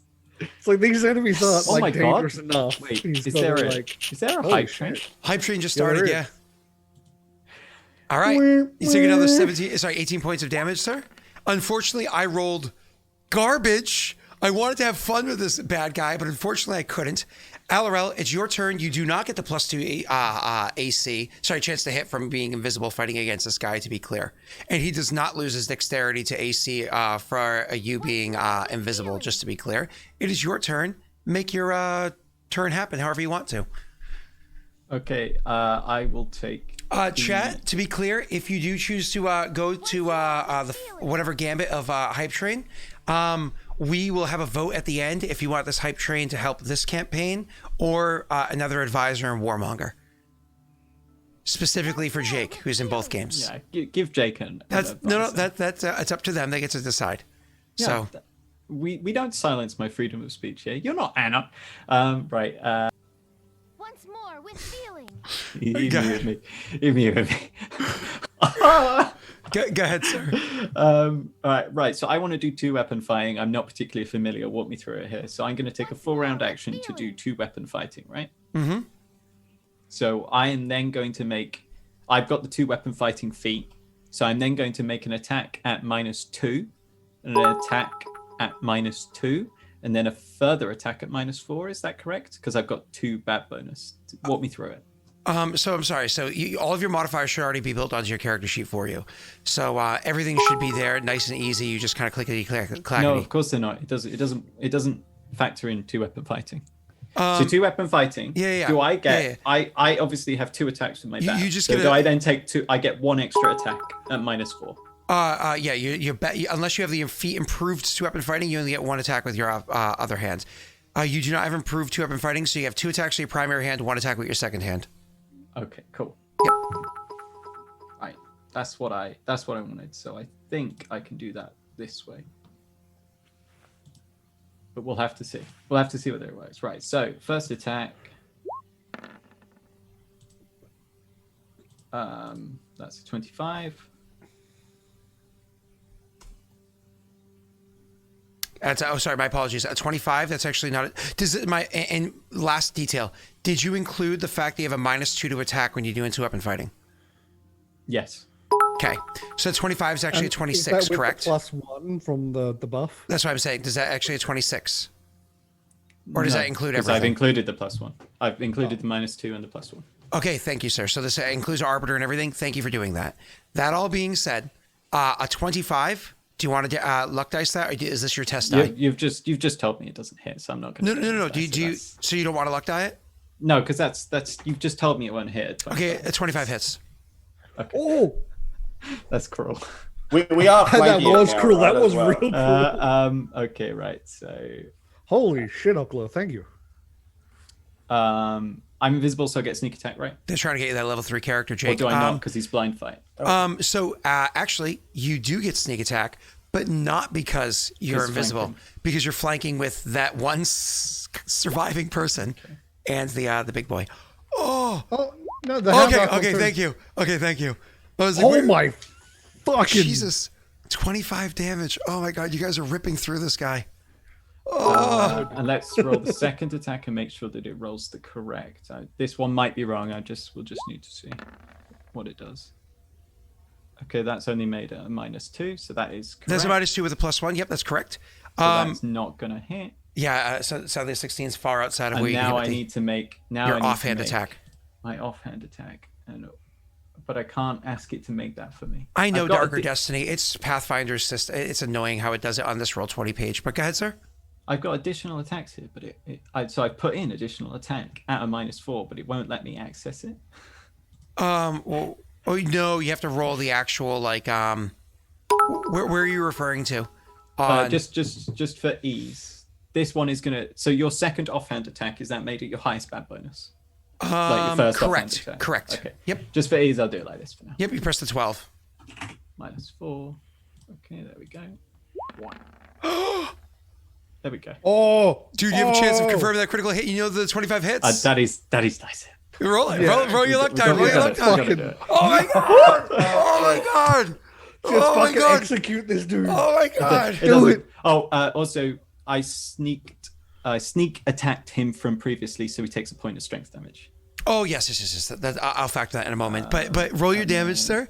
And I please remind me because it's been so long. Do you get to do critical? Does your critical Sneak hit do? attack Oh my doesn't- God, that was garbage. Sneak attack just does the regular damage. Yeah, so Okay. the crit. We got to the crit- remove that crit aspect. Oh my fucking god! 35! Oh my God. Okay, I need you to describe. Jesus Christ! I need you to describe this kill. This kill, sir. Oh wow. Okay. I mean, you don't see Alarell, and you don't see the weapons, so you just see. I don't know what color blood this creature has, but you just see like blood burst from one side where you see a blade has clearly gone in, just above the collarbone, and then you see more blood as presumably a second blade penetrates right next to it, and then there's like a spray of blood where both blades are pulled forward, and the chest just splits at the front. The poor Yeah, Hound Archon's covered in blood. they did. they like dead. So That's very good. yeah, like dead. They dead. That is what we need. Yeah, yep. Ouchies. Okay, well that was yeah. All right. After you is Ilen's turn. Okay. So And did we complete level immediately- 5? I wasn't looking. I'm so sorry. I got distracted by the campaign. Did we Yeah, complete level 5? 120. Emotes are being 23% or delivered, something. so I assume so. What did you say, sir? I said you did. It was like 123% or something. Oh, nice. 123% of level 5. That's amazing. I like that little hype potion. That's cute. First things first cool. is 1 immediately heals 5 health from the tether. So I immediately take 5 damage and you immediately heal 5. Oh, sweet. And then I am gonna try and make it up onto the deck because I want to see if I can get as many people in a heal. Wow, I can't believe you guys killed. What I called him main mast, right? Okay, remove him for initiative. It's pretty sad that you can't double the sneak attack damage. Like the only purpose of my crits is just like if I don't kill you through health, I'll just melt away your stats. Which is still nice, but It's still pretty fucking. I mean, it's great because it makes them less of a threat each time you hit them yeah, definitely. with a crit. And then there's me, where you just all you need is 8 crits and I'm dead. What's annoying is it actually says critical multipliers times 0, so it shouldn't even. I just removed. Oh, I hold just on. changed it to times 0. Oh, you just did right now, so I'm gonna click that while we're waiting for him to finish his turn. What? It's still I mean, showing. yeah, the so you quick can't side. get rid of It's it. almost like I told you what I did, and then you said nothing in reply, Scott. Oh well, you have to bloop your actual healing.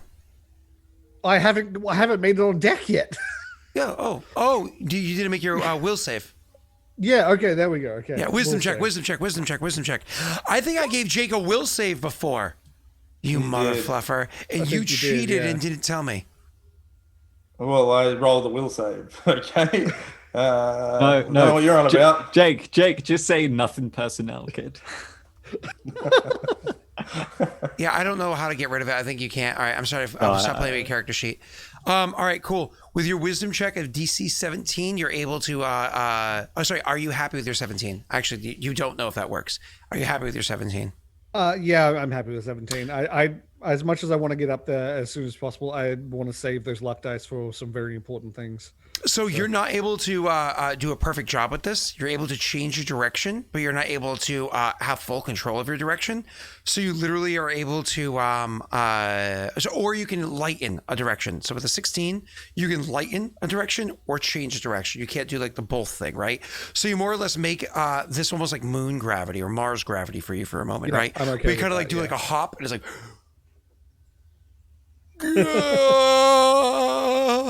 But like while you're jumping through the air, you might be able to take that moment to be like, I was about to say, honestly, that kind of works because then I'll just wait for the moment when most people are within 30 feet of me, hopefully including Jake, Yeah. and then I'll do a heal.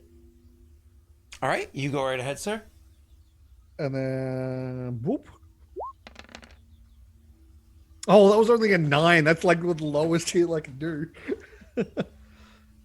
Cool, and that's to share with That was everybody. a really low heal. That's to share with everybody, correct? Everyone except for the fire up Enemies, to 5. yeah. Yeah, Okay, cool. up to 5 enemies I choose. So just everyone. Cool. Within 30 feet. Yep. So it's not everybody on the ship. It's not the captain or anything like that by any stretch of the No. imagination. But certainly the person that's standing alongside your Hound Archon, Jake, who is actually injured, Neil, who's not, so on and so forth. Okay, cool. That's it for your turn, right? That is it for my turn. But I continue. Oh no, I can't move. So wherever I land, and then that's the end of my turn. Okay. So I still have Sanctuary on, just so you know. Okay. So now it's going to be the one that's up by the captain of the ship. Now that you guys can actually see the modifiers, I will I'll gladly open roll. 20 plus 19. Hits at the first attack. Hits at the second attack. Oh no. The second one, just to be clear, for simplicity, because again, they're fighting NPCs, not you guys, so it doesn't matter. That second attack is 5 less, so that's also a hit. That third attack is 10 less, so that's only a 12, so that's a miss, to be clear. So the first 2 attacks hit. The damage, just to add it together. Yeah. Oh, 4. Second. Would my channel energy have done an extra d6? Wait.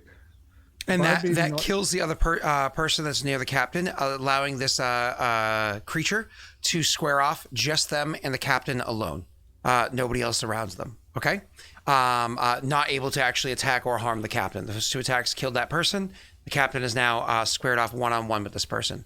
You guys continue to hear more combat beneath the actual hull of the ship. You guys continue to hear more combat. Watching along the side of the ship, you see this person is now going to start retaliating against the opponents that they have there, to see if they're able to kind of regain their own footing. I haven't been adding an extra d6 to my channel energy because of the level up. Throw it on there, and we'll handle accordingly. Okay. Yeah. So Jake, you get this as well as all the other people. So just an extra 3. Oh, sweet. Yeah, I realized that I hadn't updated that. That is, where are we? Okay. So a 21. That actually will not confirm a critical hit against the opponent that they're facing, because that person's having a hard time for a reason. They're actually fighting a legitimately difficult opponent, but that still hits. That's 2 hits, but not a confirmed critical hit. And then this is 91, but we don't have critical failures here, so that doesn't matter for this character. So they hit with 2 attacks, dealing the damage of 33 damage against the opponents that they're facing along the side of the ship.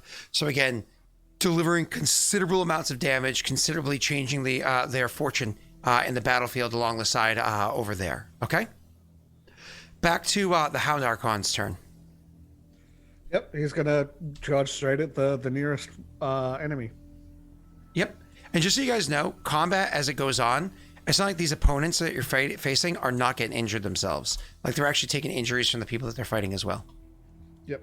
Not, I'm just rolling it out right now. Go ahead, sir. Okay, so +2 to hit on this.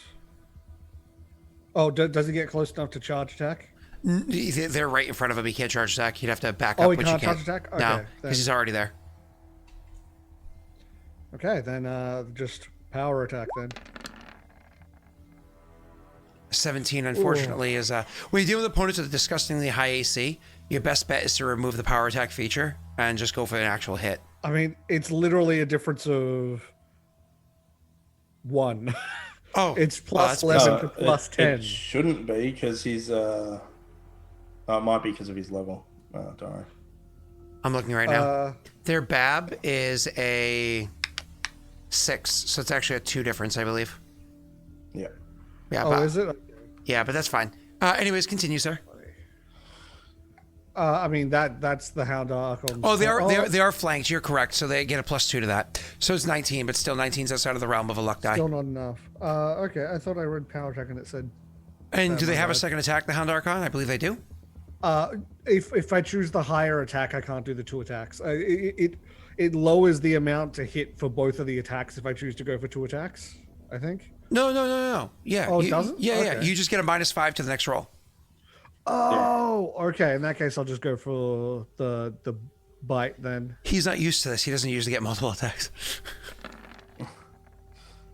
Oh, no. You don't choose the bite. You have to do the other greatsword attack. So that's what you see on the character sheet. Well, I'm not sure what your character sheet looks like, but a typical Hound Archon is a 9/4. So instead, you're rolling with whatever your normal modifier is, and then your second attack. Does it have to be power as well, or yeah, when you choose power attack, that's the whole turn. You're stuck with it for the rest of the turn. Until your next turn. So just to be clear on something, this usually has a 10 modifier. This one has only a 5. That's appropriate, and unfortunately, it's a mess. All right, that's the Hound Archon. At least he's offering flanking, right? Now it's was offering flanking. Oh wait, hold on. Stop. Take a look and listen. Ice is back with a new rendition. The one that's in front of the Hound Archon is dead. Yeah. So the Hound Archon would have had to attack somebody else. Yes, I started why I my turn said, by can he saying. charge? Yeah, I'm so sorry. literally- I got confused in my head. I'm so sorry. So clearly he wouldn't be fighting the one by the mast. He would go to help the captain. And we do the same idea of dropping, which requires from you, sir, an acrobatics check. Oh, sorry. Yeah, I also just realized I was reading the wrong part of the power attack, which is the -1. I understand that. Roll me But I want- an acrobatics check to be able to power attack that. Sorry, charge attack that person. I am so sorry. Yeah, +9. The 16 on the acrobatics. Are you comfortable with that? Yeah, I don't want to burn luck dice on the Hound Archon. You're not actually moving through anybody's threatened squares. You're just kind of like dropping into it. 15 was all he had to do. So once again, he dropped by changing gravity forwards, drops, and then changes it again to do that stumbling forward and the attack with the greatsword. Do me a favor, re-roll the attack roll, add the +2 because you are charge attacking. I am so sorry about this, everybody. Okay, can I choose to not do power, or do you want me to still do power? I'm okay with. That's up to you. That's entirely your decision. Oh, okay. I'm making Then you I'm gonna re-roll everything choose because I to screwed not- up. Yep. Oh my god. Same That result. confirmed us. That doesn't include your +2, by the way, unfortunately. So it's a 19 No, 'cause total. yeah, 19 total. And +2 from flanking is actually a 21 total. You have a 25% chance of hitting if you luck dice that. His attack is not worth luck dicing. His attack is good. 14 but, like, damage is 14 damage, bro. It's also 14 damage plus bleed if he hits. I mean, that's 25% chance of 14 damage. What do you guys think? It's up I'm to going you. to save it for them. He's there to help with the flanking Okay. and burn stuff. Krishka, your turn, sir. Top of initiative. Can I make it to the one fighting the captain? I'm sorry, what was that? Is he within 30 feet? That includes everything, Snaga. No, remember where the captain was before was originally 80 feet away, and then you moved up about 25 feet to the mast. So now the captain is was at 55 feet away, and upstairs, mind you. You could certainly make your wisdom check to try to modify this, lighten gravity, or try to modify it entirely. The DCs are 16 or 21 respectively. Would that allow me to get there? No, but it allow you to maybe make a jump to get up there. If DC 21 would allow you to alter gravities the same way that Alarell can I'm not for gonna free. do that. I'm gonna move forward. Didn't you what, just 30 enhance your feet or wisdom whatever? too? What's your wisdom bonus? It's a +6. Yeah, no, I'm not gonna take that risk. All right, so you're gonna move up what? I mean, can I just? I can't do it without any drawbacks. That's the problem. So she's how far away? 55 feet now? Did you say? 55 feet, yes, sir. Wow. Yeah, I'll move up 30 feet.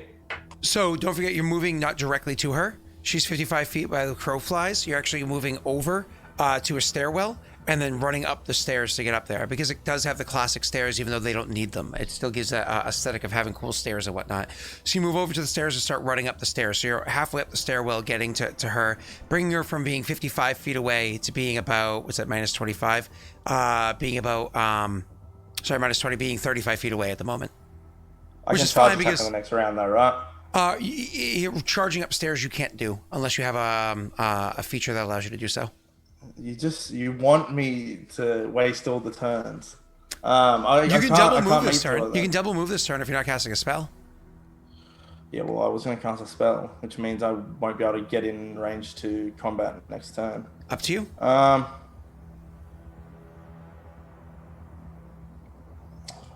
me have a look.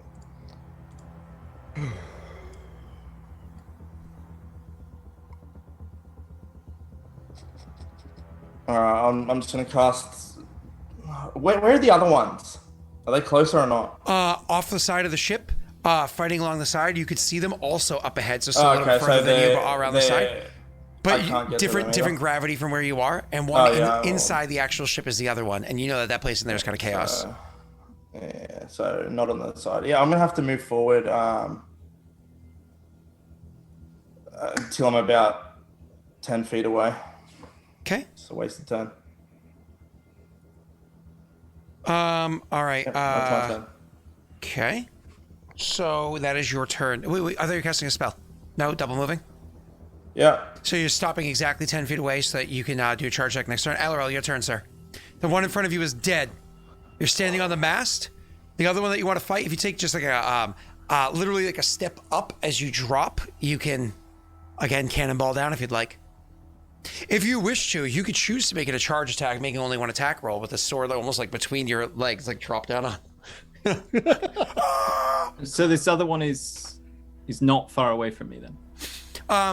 Because you can double move when you fall, you can just choose again because where you're standing standing on the mast, the bow of the ship is beneath you. So you're more or less just stepping off and double move down using gravity. Okay, yeah, I can do that. I'll do that with a charge as well. Man, didn't Raerin have a low wisdom? It would have been fun watching Raerin just fail in all of his combats. Just fail. Raerin didn't have a low wisdom, no. Do you want to do a charge attack or no? Yes. It's me. I am wisdom dumpstat. So I have to make a perception check first. Do I need to make an acrobatics Nope. roll first? Oh yeah. Acrobatics, but yeah, again, actually, what's your modifier? Yeah, my DCs are actually halved because I'm a 10th level ninja. Yeah, your modifier. So yeah, you don't have to worry about it. Fuck. You don't even have to roll for as simple as this, right?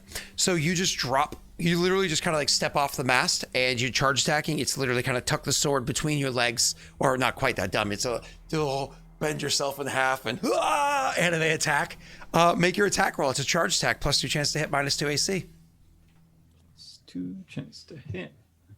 And I get both the attacks for the bat bonus, right? Only one with a charge attack, unless you have a feature that allows you to do multiple attacks with a charge. Oh, you only get one? Okay, Yep. fair enough. Whenever you move an attack. Oh, Jesus. Oh, boy. Okay, does that include your charge attack +2? Yeah. Does that include Penance of the Arbiter? Yeah. It does? No, it doesn't. Okay, so that's actually a 20. Does that include the fact that you're flanking with the captain being on the other side? No. Okay, so that's actually a 21 right there. They don't know you're coming, so even though you're invisible, you don't get the +2 for the invisible, but you do catch them off guard because they weren't aware that you were dropping in. They didn't even know you existed because, again, they couldn't see you in the earlier part of combat with your improved invisibility. So unfortunately, you do have the flat-footed AC is what you're going against. Whether or not that matters, you don't know. You know that big numbers didn't hit flat-footed before. So you have a 21. Do you want to modify that with luck to confirm the critical hit? I think a 21 is reasonably likely to confirm it. How many luck die do we have left is the thing? A bunch, I think. Let me. That's all Daddy's dice. Where's your luck die? Let's scroll up. 3. Yeah, 3 is a pretty good number. What do you guys think? This I guy's do been if you want to holding his confirm own. that crit. That's what I mean. Like, But it's a confirming crit. the crit is only going to do 1 point of strength damage and maybe 3 to 6 more damage. You know. Damage is damage, man. I mean, that's up to you. I'm not fast, yeah. No, I won't daddy's dice it. You're not going to luck die. So with the flat-footed AC that's applied, fortunately for you, it still hits with the 21. Okay, so that's 8. That won't matter in the future. They're not going to be flat-footed against you in the future. Oh, 8 damage. Oh, glad that, yeah. And sneak attack. That would have been a difference. 7-point difference. 28. Oh, no, it was a difference. So you did the 8 plus 20. So 28 points of damage against that one. Wow, And Jesus. Ow. they take a point of strength damage. Let me see how that affects them. Give me 1 moment, sir. 1 point of strength damage. They had an odd strength score, so it doesn't matter anyways. Perfect. So you drop down and do a disgusting amount of damage to them, bringing them keenly aware to where you are. So describing this, I imagine your character drops down using the momentum of the fall to line up the attack, and literally as you swing down, cutting along their side, gutting them open and harming them incredibly so. As you finish that attack, you also allow your gravity to shift with you doing a little bit of a flip and a tumble to bring yourself to a roll behind the thing, bring you even to the very edge of the bow, like the corner of the ship where it goes to that forward mast. forward-facing mast. Brings you to the edge of the ship, kind of like rolling around and standing up. So behind you is the forward-facing mast of the ship, and then in front of you is actually where your opponent is. You're now standing alongside the captain. So she's adjacent to you. You're of course being defensive with her. She's adjacent to you as you're facing him, and Grishka's about to charge attack from the opposite side of you guys, gaining the flanking bonus. After your turn, Alarell, unless you have something you can do with your Swift, after your turn is going to be Ilen. Okay, can I get within 30 feet of this fight? So where they are, because you didn't even get all the way to the mast of the ship, you literally kind of got out of the ship and not even all the way to the mast. We're talking they're like a good 70 feet away from where you are. Bugger. You're the turtle. Yeah, one of the most, while he's thinking, pro tip, if you're the healer in the party, you should have the speed in the party. Like, any speed magic items should go to the healer in the party. That's just how it goes. I'm just putting that in. I meant to put it in for wire crit, but there you go. Well... Not wire crit, wire sneak attack.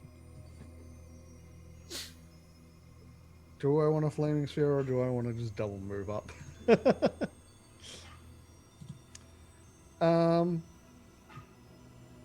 So the way that they're fighting... Hold on. Your sneak attack applied because you were flanking. Because you also got a flanking bonus AC. But I was doing it initially just for the charge to get the... Gotcha. Spoiler alert, they have uncanny dodge. So... Oh, okay, fair.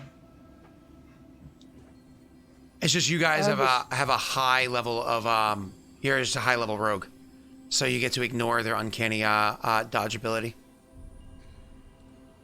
Okay, I guess I'll just double move up. I can't really do anything else. Okay, so you're just going to double move. So like I said, you're about 70 feet away, but again, that's as the crow flies. Your speed is 30 feet, so double moving. Gets you over to the side of the ship. Would you choose the same side that Grishka went?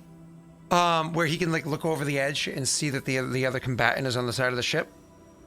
Or would you go to the other side that's a bit safer? I would need to be going towards Grishka because I want to heal. Okay. Heal Grishka.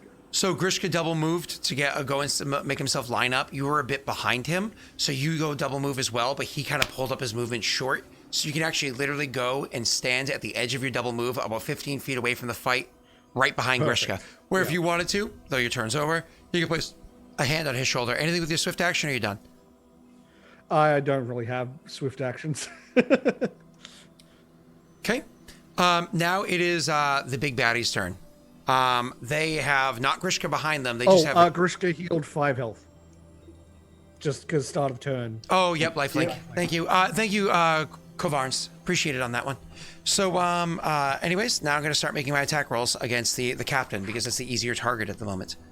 So I'm going to make my attack roll. How bloody is the captain from what I can see? She's injured, but not deadly so. But you guys have also seen how consistently these guys can pump out damage. So let's see how that continues moving forward, right? So let us do this. Hold on, let me think for a second. Okay.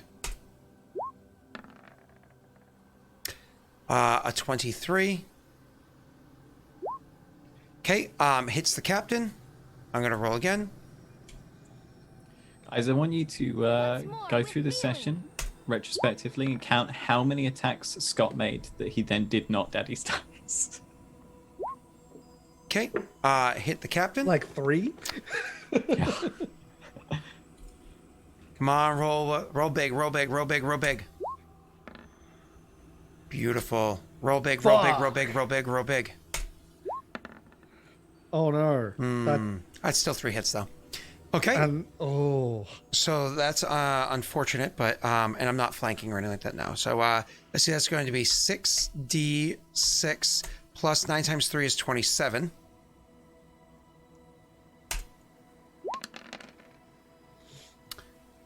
So the captain oh my fuck. With a fury of strikes, they beat the living crap out of the captain, and unfortunately the captain actually falls. Whether or not they're dead, you have no idea, but the captain actually falls to the attacks at the end of the 3rd strike. The 3 of you are converging on this opponent here, but the captain falls, and they turn their attentions over to Grishka. So their back is unfortunately, or fortunately, to Alarell because they can't easily perceive them. And they bring their attention sword to bear over to Griska with a smile on their face, knowing that their next opponent is right there. They don't say a word, mind you. Okay, next up, give me 1 moment to check something. Is it not Hound Archon? No, it's not. Okay. Hound Archon is multiple steps after that. Oh, was that only one person that did that? Yeah, that was one person's turn. Yep. Fucking goddamn. I was like, 3 attacks. That's all 3, right? No, bad thinking. No, that's one person. Remember, Okay. I have Sanctuary on. No problem.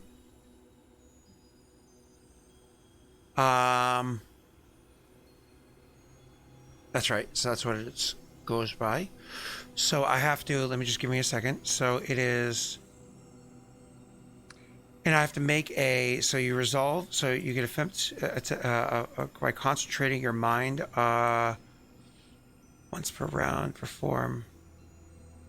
Quick question just for planning my turn when it comes to it. Yep, give Oh, me wait. 1 second. Resolve these. Don't provoke.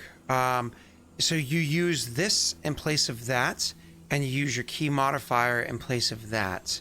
Okay, so it's just against their CMD. What's your question, sir? In my turn, if I were to try and just use my heal skill to figure out if she is dead or not before an action, would that take up anything? Because it would change what I would do if I can figure out if she's actually dead or not. You would have to actually go over to her and check her to find out if she's dead or not. And that would use up. That would take up time. Yeah, you can't. Heal checks are standard actions, not swift actions. Unless you have an ability that does otherwise. But okay, fair enough. So 9, and then I got to check one more thing, and then my key ability modifier is, what is it? Should be okay. Where's the actual stats for the character? There you are. Okay, cool. So I am going to be using this ability on 1 moment, because it's against their CMD. I want to use it on Grishka. Okay.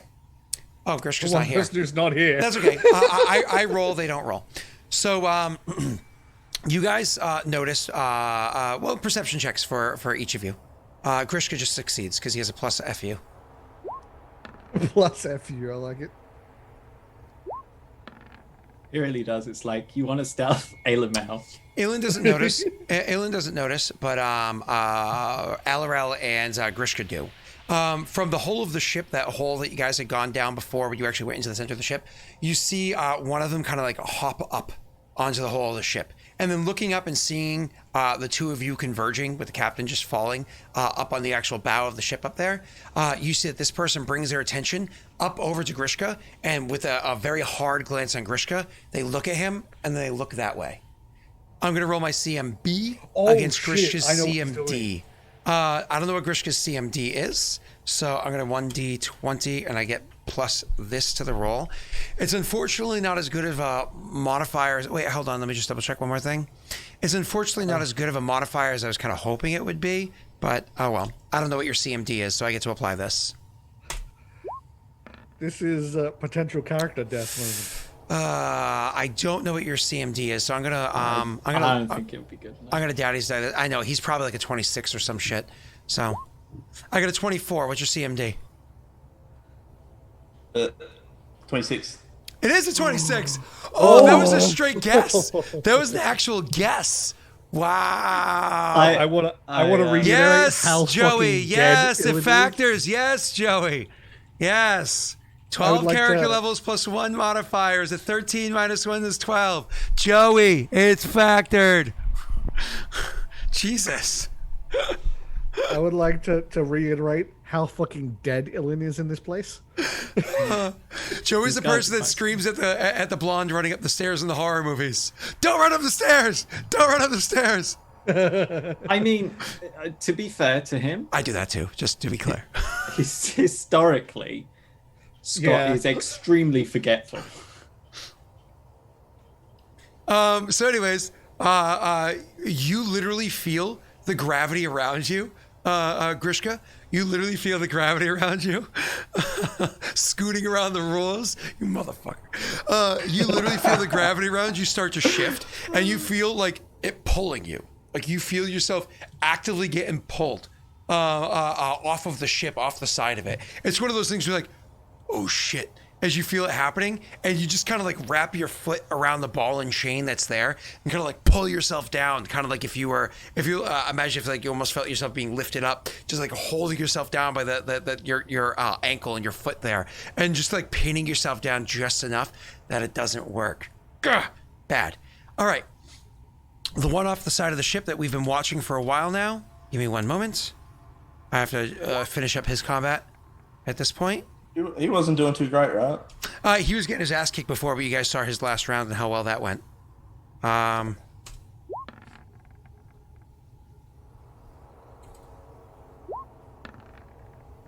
Can I get new armor?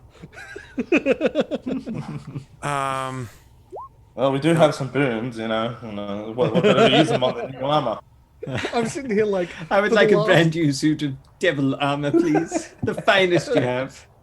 like from before we entered the planes, I've had the same level of like defense and armor, and just everything else is skyrocketing. I'm here like, Jake, you see after they finish killing the foes that are on the side of the hull with them there, they then turn their attention up towards the actual. So again, they're on the side of the ship. They were looking downwards. Now they turn their attention upwards and take one step, 5-foot step, up towards where you are. You see, there's a new opponent also about to enter the battlefield. This ain't looking good. This is not looking good. You unfortunately are seeing them about to enter, but it's not in it yet. The Hound Archon had already charge attacked up here, correct? Yes. So the Hound Archon is adjacent to, like a couple steps ahead of where Grishka is adjacent to the one that is fighting, that is also fighting the captain.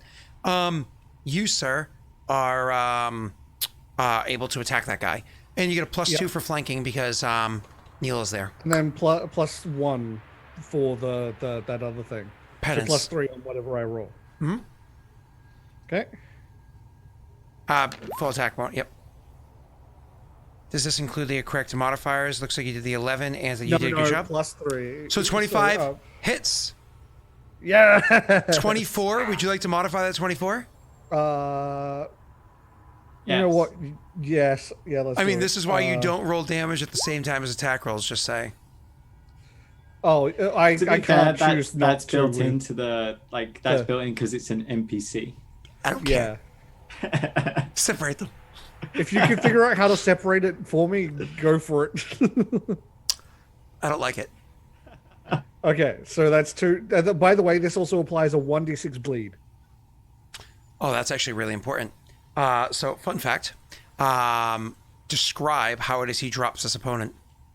Sorry, Jake. Oh, No shit. combat for you. Okay, so I imagine he's flat, like he's just had this massive attack round from something invisible, so it's wheeled around, and it's just going to hack the back of the legs. It falls down, and then just crunch into the neck. There you go. Drops the opponent. It's a good thing Neil did that amazing amounts of damage to it beforehand. It brought him to this realm of being able to be Oh, defeated.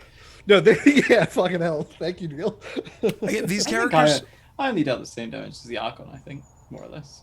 These characters walked in with 80 health Oh, points, yeah. but of course every round I had them taking damage from their enemies, depending on what it was. So that you weren't fighting characters with 80 health points. So anyways, now it's going to be Grishka's. Sorry, after the Hound Archon's turn, Grishka, it's your turn. The opponent you were meant to charge attack is now gone, but you Can saw I the still other one move coming him? up. What's up? Oh, no, Can I still move 5-foot him? step. Oh, did he have to 5-foot step to get into No, combat? that's it. Just 5-foot step. That's all he gets. You can't move after like attacking. Yeah. Oh, okay. 5 he broke that. 5-foot step towards the guy, the other guy who's coming. Sure. Jake, so you know that there's 2 coming. One that was off the ledge that started like walking up this way. You noticed as you were lining yourself up for the charge stack, and the one that's behind you that just tried to manipulate the gravity around you. That just came out of the hull of the ship. So the one that's kind of like 90 degrees different gravity from where you are, so kind of around a corner, slightly out of reach unless you manipulate your own gravity, or one that's sharing the same gravity as you, but now another friggin', 30 feet behind you. But this time, instead of having to go upstairs, they're actually down. They're an elevation down from where you are. Oh, that's fine. I'm not moving. I am going to enlarge with a swift action because I'm going to bite a potion. That boy gets big Big. quickly. You should throw him Yeah. the ball on the big, chain. big, Say hold big. this, and then when he catches it, split him into. Very big. Okay. What do you do? And then I'm going to cast a spell at the guy that's actually kind of hurt. Oh, they're those- both injured, to be clear. But the one Yeah, that but was it losing wasn't- the fight before, yep. All right, like with my perception, which one's more hurt? You have no idea. You don't know their anatomy or anything like that well enough, and you didn't witness the combat. Like, you can see the Okay. cuts, but you don't know which cut is deeper, and it's not a medicine check. No. But you know, if one's more, I guess you got more cuts on the other. Well, probably the one fighting the that I could see fighting before. Okay. All right. So we're going to Bone Shaker again. Ooh, bone shaker. I get a +9 on that, right? Oh, no, only a +8 now Yeah. because of penance. Oh,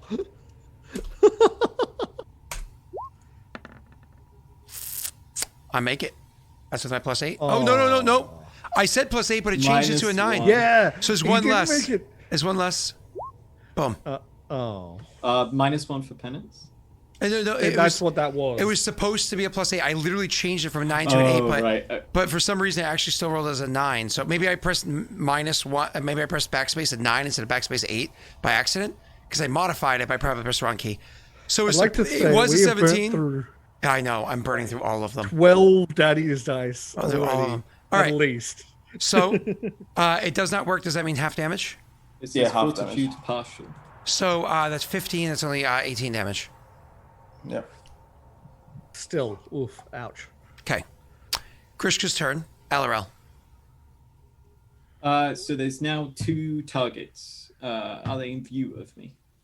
Yes, both of them are. One of them sharing the same gravity as you, over by kind of like where the mast is that you just left, and one of them is off the edge of the ship. You know from your own minds, even though he just bone shakered the one that's off the edge of the ship that has a 90-degree different gravity than you do, you know that they're going to have a hard time combating that person in melee unless they come to share the gravity. That's probably an easier target for you. Yeah. Okay. Alarell will jump. He'd like to pounce on the guy on the side of the ship like a fox. Sure. Hunting in snow. You're not because of the 90-degree difference in gravity and the fact that you have to go around a corner as opposed to drop down, you're not going to be able to charge attack. So you can just move up and attack. In that case, can I cheese it and land next to him and then approach him on foot?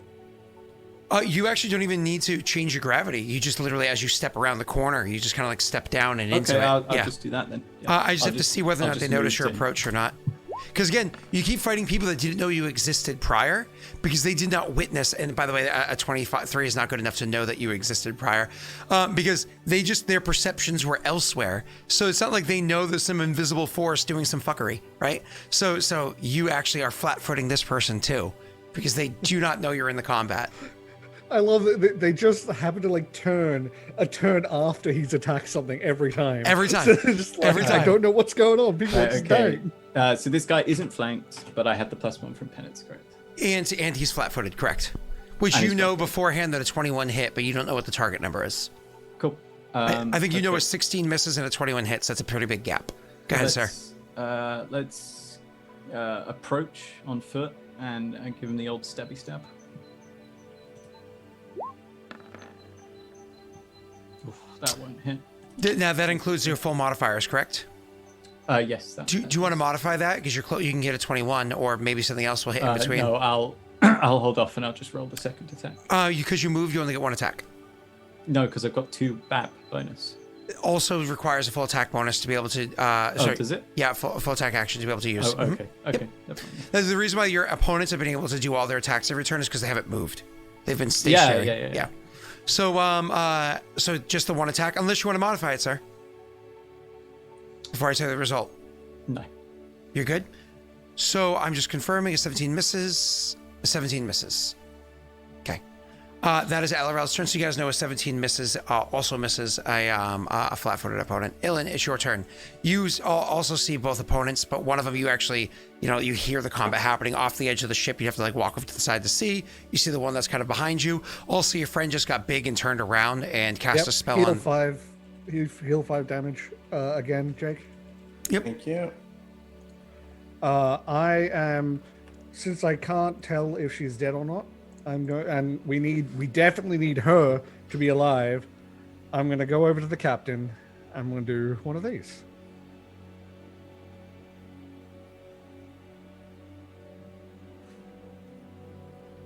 We wait.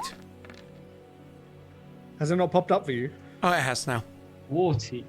39, that is a lot. Wow. And if she died within the last round, this brings her back to life. Wow. Wow. Okay. To be clear, she was at with that last attack, she was at -11, which may or may not have killed her. Okay. And yeah, now she's at what, positive 28. So yeah, whether or not she was dead, you don't know, but she's definitely alive now. That was my thing, because I need her to be alive, so I'm willing to use that. That's So crazy. if they're brought back to life, they gain a negative level. By the way, Breath of Life, when I was playing Pathfinder Kingmaker, the video game, that's how I survived that game. So I just, as she opens her eyes, just welcome back. She a blessing from the gods indeed. Takes your hand to help her up. Yeah, and I would. He keels over. And that's my thing. I'm not that weak. I'm weak, but I'm not that weak. The arm just comes off. To be fair, I'm actually only slightly weaker than a commoner. Like a common person is still strong enough to help someone up. I don't know.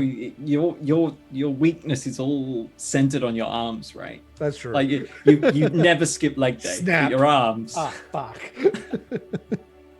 The opponent that came from the inside of the hull, the one that you guys haven't attacked yet since he came and tried to alter the gravity of Grishka, walks over to where the other, what's it called?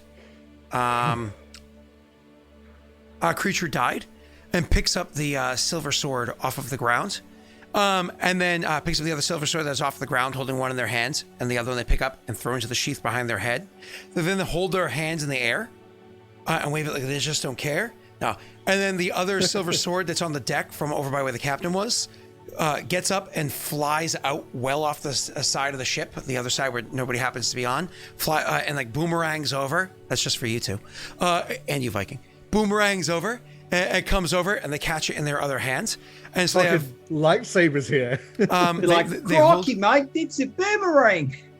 They hold one in either hands. One is inside their sheath, and then they walk over to that same side of the ship, and they go over to it like they're about to jump off of it, but clearly they don't jump off yet because their whole turn was, of course, picking that up, calling it over, and then walking over there. So that is the end of their turn. That's for the one that came up from the hull below. The one from the outside of the hull that you just cast the Bone Shaker on and also attacked and missed. That person right there is going to first use a Vital Strike against you because that just takes a standard action to do. So I'm going to Vital Strike you. Who? That's 2. Alarell. I'm still invisible. That's okay. I'm going to Vital Strike against you. I keep rolling garbage. So the reason why I'm complaining is because I have a 17 to 20 chance to crit. And I've only rolled a 19, I think, once or twice, and that's it. I've never rolled a 17. Or 18. So a 31, I'm almost positive hits you. But now I have to see if this actually hits you. So roll 2d100. Keep higher 1. 51 or higher hits you. Both would have hit you. So they actually do successfully strike you with the weapon. And then, because they're using Vital Strike, they get to add 2.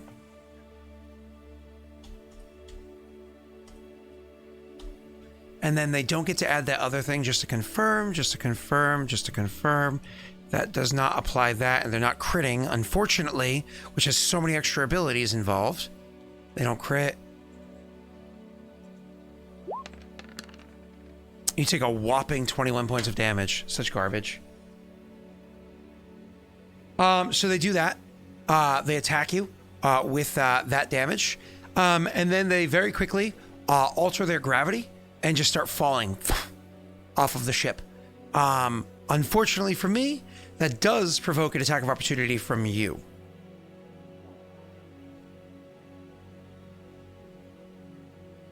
Your turn, sir. Okay. So I will attempt to give him the stab as he tries to leave. Mm-hmm. Ooh, it's a 20. You're not flat-footed anymore. So does that include all modifiers? So it's a 21, and you're not, obviously... So it's just a... No, it's just a 20. That includes everything. Yeah. So it's a flat 20 against their normal AC. You don't get the +2 for being invisible. You know that their AC is a 25. You know that outside of the realm of being able to hit with a... And you have nothing else that can modify that roll, right? No, I don't think so.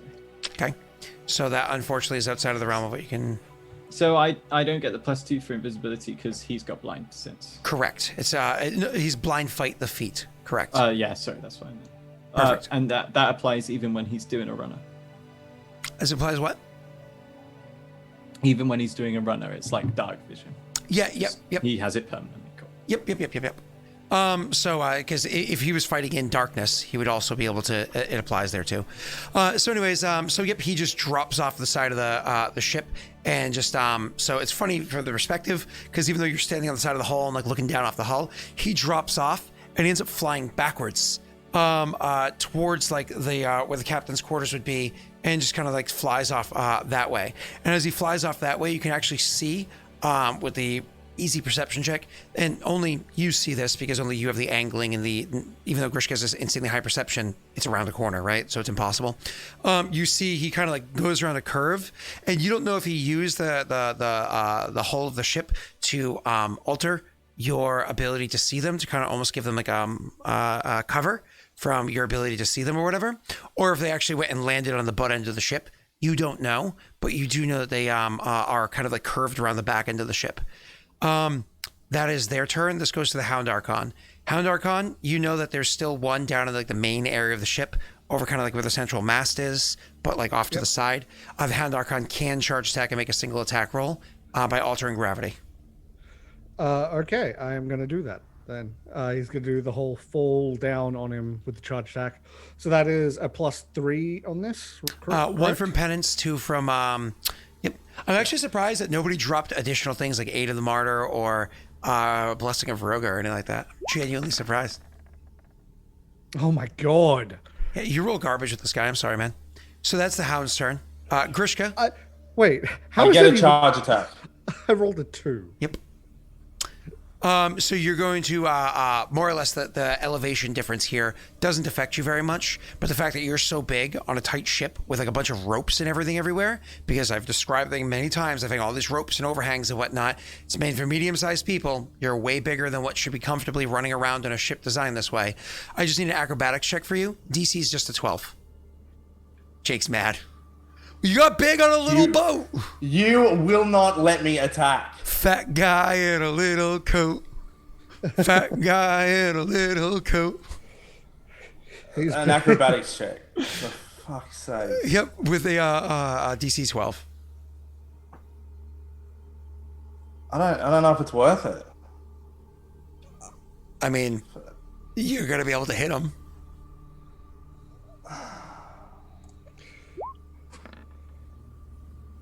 Lucky. See, look at that. Look at that. Yeah, All that whining. All that whining. Wait. All that whining. Yeah, swift action Bane. Right, so I need to add these modifiers in. Did he even prepare it? He had all this time to prepare it, and said he chose to prepare it to whine. I don't know. Oh, so 20. It's Aid of the Martyr just got added +1. to you as well, just so you're aware. Ooh. Oh, nice. So does that give me another +1? It does. Yes. Yeah. All right. So this is going to be +2 on top of this. Oh.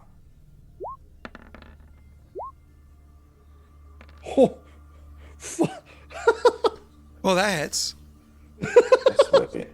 Ow. Now I need to change the damage because my weapon is a size category larger. So that will be... Oh, you should have that preset as a second attack for yourself. I know. 2d6. Oh no, what did he do? Oh, apparently Ilen gets one too. Oh, I got 8 of the martyr too. Yeah. You get an aid. You get an aid. Everybody gets. I don't know where you are to give you the aid. All right, you ready? What? There you are. Go ahead. Aid gives +1 to damage too, right? Nope, just attack roll. Go ahead, sir. Just attack roll. Not aid, bless. Penance. Penance does, yes. Penance, Yes. penance. Yeah, all right, so there's +1 damage to that. Just saying that the. This is full modifiers, correct? Stronger. No, there's +1 damage to that, I think. So 43 points of damage. With Bane, yes. 43 is a fluff ton of damage. Luckily, that was the one that you guys chose not to attack last turn. So even Look though at that damage, 43 that is points of damage is huge, it is not enough to kill him. If he critical hit, dude, you see that? Yeah, that would literally insta kill Alarell. That Like, was me too. One hit. Hold up. Why is there an additional 9 added on to damage too? If you look at damage too, it's 2d6 plus 2 plus 9. I don't know how to change that. I didn't. So that's fine. We You'll just have have to to do take that one. 8. Oh, so we have to actually, because I just added the 1 already, I have to actually remove 9 damage from what I just did. So it's actually 9 less than what we just said. That's So not the strength. Yeah. you don't get to add that to Bane as well. You get to add that only to your primary. Oh, So- okay, I see. So adding 9 health back on brings him to here. Okay. All right, cool. So you did it exactly as you just described. You charge at this man as a big guy and cleave at him hard with your weapon and damage him considerably. Alarell, it's your turn. So he just yeeted off. That creature just yeeted, and I no longer have vision of them. Correct, because they kind of like curved around the back end of the boat. You don't know if they landed on the back side of the boat and they're still here, or if they just use that as cover to disappear.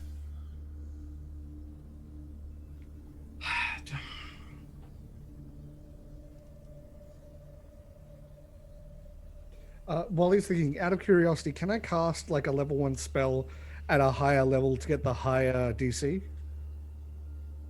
No, that's actually a feat required to do that called Heightened Spell. Okay, good to know. Good to know. I guess I'll go and see whether they're still on the boat. I can follow them, do the same move, props.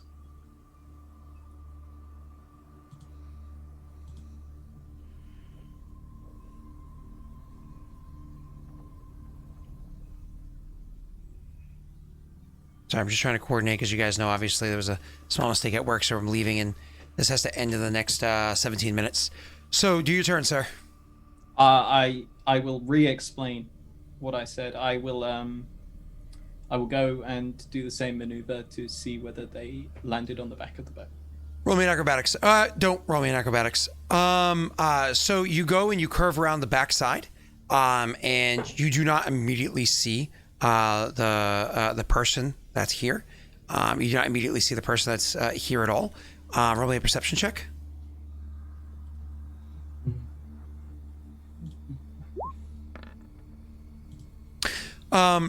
With your, and don't forget you get a +1 to that because of penance. With your 20 perception check, the reason why you don't immediately see them is because they've actually careened pretty far with a hard gravity, because they can choose the strength of the gravity, right? Pretty far with a hard gravity, so as soon as you come around the corner, they've dropped off the back ends. But more importantly, you can actually see that even though they've flown off the backside, they've actually produced a bow, like a decent size bow, and they're kind of like turned back towards you. With an arrow knocked and drawn, the thing pulled back, getting ready to take a shot. They can't take a shot right now because it's not their turn, but they're ready to take a shot. Roll me an intelligence check really quickly.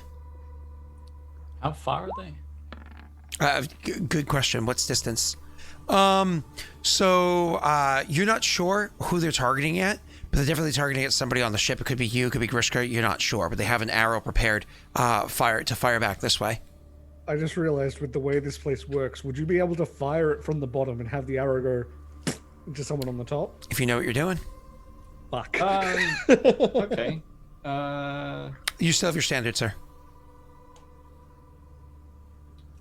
Can I draw a weapon? I'm currently holding 2. How's that work?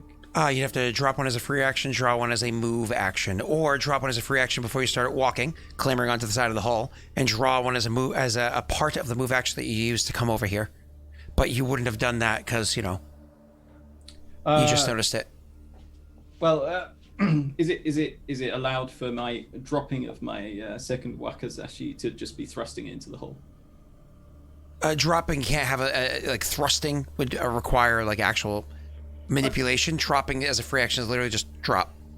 Okay. Let's drop it then. That's a free action. That's fine. And he will then pull out a shuriken. yeah. So again, he wouldn't have drawing shuriken's a free action because it's a missile weapon. Oh, because it's a shuriken. Yeah, it's a missile weapon. Cool. Yep.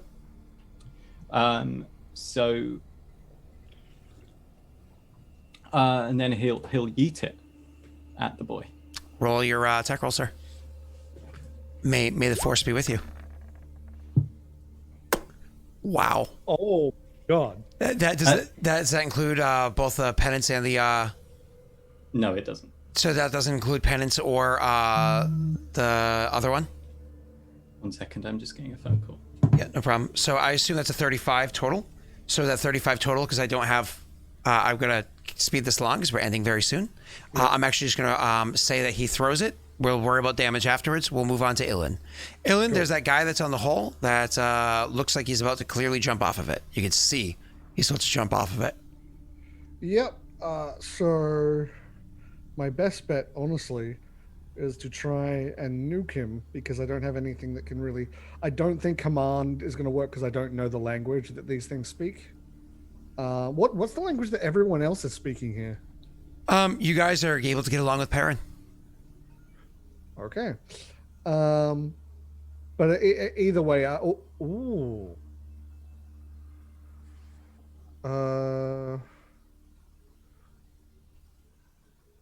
sorry, I just realized I have burning disarm, and I'm wondering if that's a good idea to.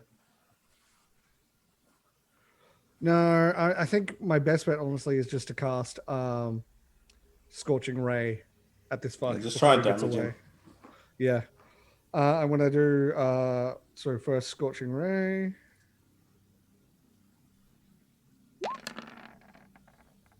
Oh, fucking. Okay, you get 2 more of those. Oh, no. You, for every 4 levels beyond 3rd. So 3 at 11, so you have 1 more of those. Yeah. So click it again.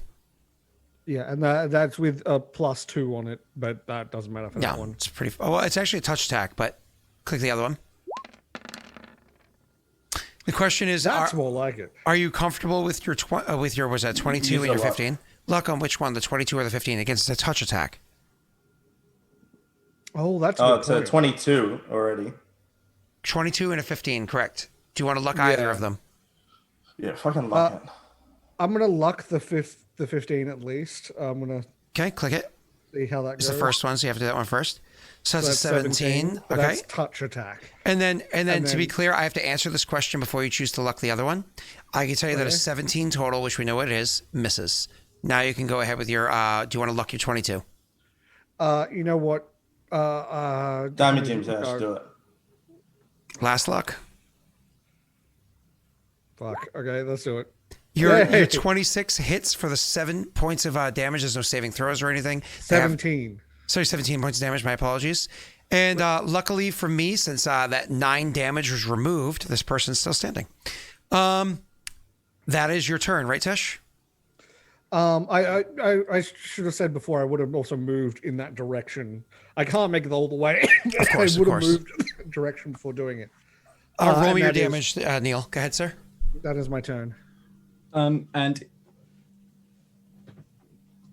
let me double check something. Am I within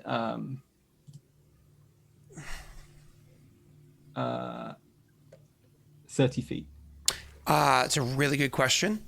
I only ask because it affects whether or not I can sneak attack. It's a really good question. What is distance? Could you do me a favor and roll me an intelligence check?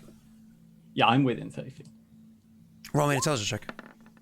Yeah, I'm within 30 feet. You have a 16 total. Do you think a 16 would satisfy whether or not you believe that you're within 30 feet? Whether or not you'll be able to maintain that precision? So, yes. How many we've got? We've not got any luck die left. You can certainly try. Well, it's a 17 right now, right? It is currently sitting at a 17. You're welcome to try. See if you can make it up to that 20 mark. It's 50-50 shot, right? And that you actually got one 10 minutes ago from Aklo that I didn't add, so I made sure I added it right before you rolled. So you actually got a 20 total. Sir, I thought I fucked you. That is a sneak attack. Go right ahead. Okay, right. So Shuriken does almost nothing. But the sneak attack. I need to. Oh God! Oh, we did Ilen's. I was like, where's my attack roll? What's going on? Right. Yeah, sorry. They did my turn while you were away. Roll your damage, please, and then I will tell you the result in a moment. Oh no! Garbage. I just love rolled it. That is abysmal. And technically one more than that, so that's actually 14 damage. Beautiful. Okay. After you throw that thing and injure the person, it does do a point of damage. I'm going to deal it to Dex. Cool. So after you throw that and injure the person's very heavily injured, right? They continue careening off. They take the hit. You actually watch them take the hit as like a perfect, precise hit that you hit them with, right? You go down there, you cast your spell. One of your bolts goes careening off the side. The other one actually hits them and hurts them. But then they kind of like give you an angry look as they jump and spin backwards and are flying at ridiculous speeds backwards off the side of the hull. The two of you aren't adept at this plane of existence, so neither of you are going to be able to do the same things that Alarell can for trying to make distance not matter for doing attack rolls. Hound Archon is different. You can actually send the Hound Archon careening after him because it's just going to go away after a couple of rounds anyways. Oh, hell yeah. The question is who moves quicker. We'll get to that in a moment. And to conclude, so he goes flying off with the 3 swords. And then you have the... wait. Is he withdrawing? Withdrawing, yes, of course. Of course, yes. Because he's not attacking right now. What does that... Sorry, does that make it... You cannot make an attack of opportunity from him, against him. I have a 10-foot of reach, though, so it doesn't matter at all. Just... Let me think for a second. The fact that you were engaged in melee meant that he got a -4 to his attack roll. If you were within 5 feet of him and not within 10 feet of him, that means he actually missed with his Scorching Rays, to be clear. He did not hit with those Scorching Rays. Because he has a -4 chance to hit for attacking inside melee. So at 26 is actually a 22. Okay. And he also, because he's firing through somebody's square because of how close you were for angling and whatnot, that means he also would have gotten an additional -4 for attacking through cover. So if you were within 10 feet, that means his attack missed. Okay. Sorry, within 5 feet. Your attack is going to do more anyway. Go for it. That puts me in a shitty situation because I'm not going to take the attack away from Tesh. We spent 2 luck dice on those attacks. So I'll just... So you were the 10 feet away using your reach to make the attack roll against him because you moved up enough to hit him. Just happy you could get there through all those ropes. So you attack. So he goes careening off using the withdraw action, flying off the side of the ship. Again, we'll worry about the Hound in a second. He takes the other one takes the shot with the bow. I get to see if I can hit my target. There's one big and easy target there. Or at least they think they're easy, but unfortunately they're not easy because... Can he see me? Yes. You're big. And on the boat. I thought he was he's out of sight though. But again, you're from this plane, so distance is a different thing for people that know this plane in and out versus others. So you just have to be able to see your target. My attack roll with this is not anywhere near as good though. So I'm going to be rolling a /R 1d20 plus. This includes the -4, Joey. Don't worry. I get 1 attack. -1, Joey. I meant. I don't think a 23 hits against your AC. No. So -1 right now because you're large sized. Does a 26 hit your AC because you're large sized? It does, yeah. Okay, my damage isn't great. It's simply a... Oh, I did not roll that correctly. You simply take 8 points of damage. I would have healed the 5 on your turn, Tesh. Yes. All right, so I'll take 3. But that's not the point of the shot. The point of the shot was not specifically that. I now need for you to do me a tiny little favor and make me a fortitude saving throw.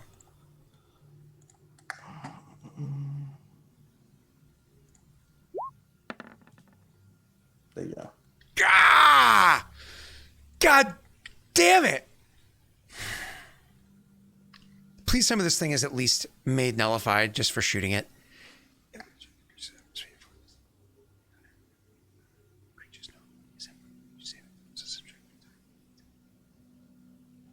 It does not say that it is immediately consumed, so it's a 50% chance as to whether or not this is destroyed.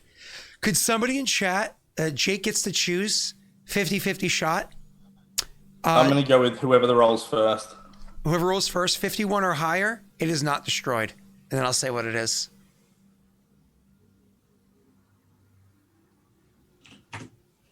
Ooh. 52. Arrow of Slaying Human.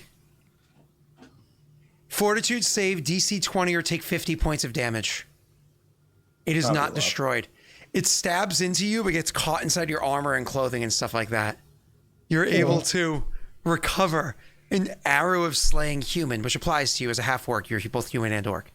So you actually recovered an Arrow of Slaying Human.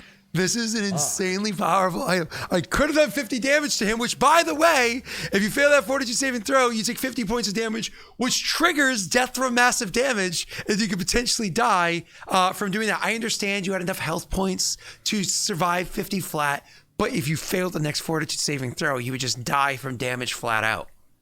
But unfortunately, that didn't apply, so... I am so glad he went for you. TC arrow explodes. Nice. So anyways, yep. Okay. They both got away with the Hound Archon going to careen after one of them. I can cast a spell. Hold on one second. On my turn. Hold on. Shh. 1 second. Hound Archon first. What is the Hound Archon's intelligence? Its intelligence is 10, but it's also got a base speed of 40. And that speed does not matter when you're traveling through the plains. Okay.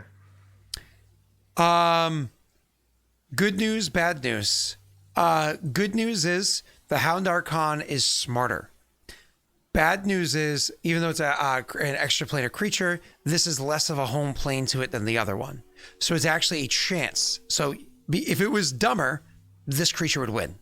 But because it's smarter, its planar speed is actually higher than that creature, but it's not as native here. Well, I'll do a D20 rock, paper, scissors in a minute for you, sir. Jake, you said you want to try to cast some spell?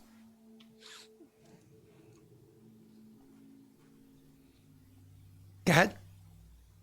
Yeah. And then I'm muted for some reason, but I'm not. You're not. I have to hard out in 90 seconds, so whatever you're doing, do it quickly. Yeah, okay. Where is that? As again, thing happened at work. I have to go and be there early and grumble. Anyways, so I get my fortitude saving throw. Okay. Yes. This is 1d20 plus 8. Make sure it's correctly on there. Ah, fuck. Easily beat that roll. You make it so half that damage. So Correct. 19. Correct. And now the Hound Archon is going to go careening after it. You and I... Still didn't kill it? No. You and I are going to rock, paper, scissors.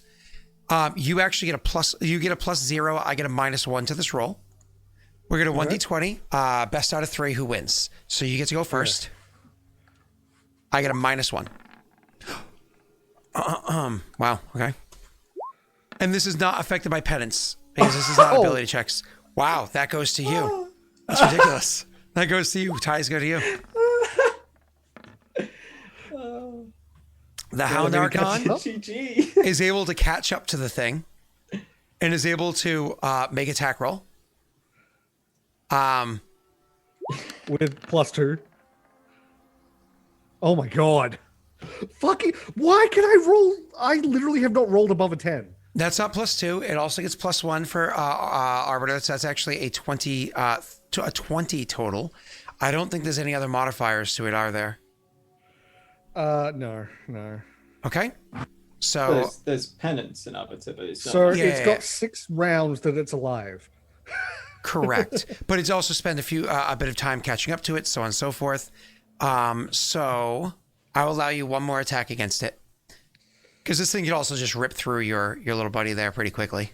I know it has AC 19, that's easy to hit. I know it's DR 10, that's easy to overcome. So make another attack against it.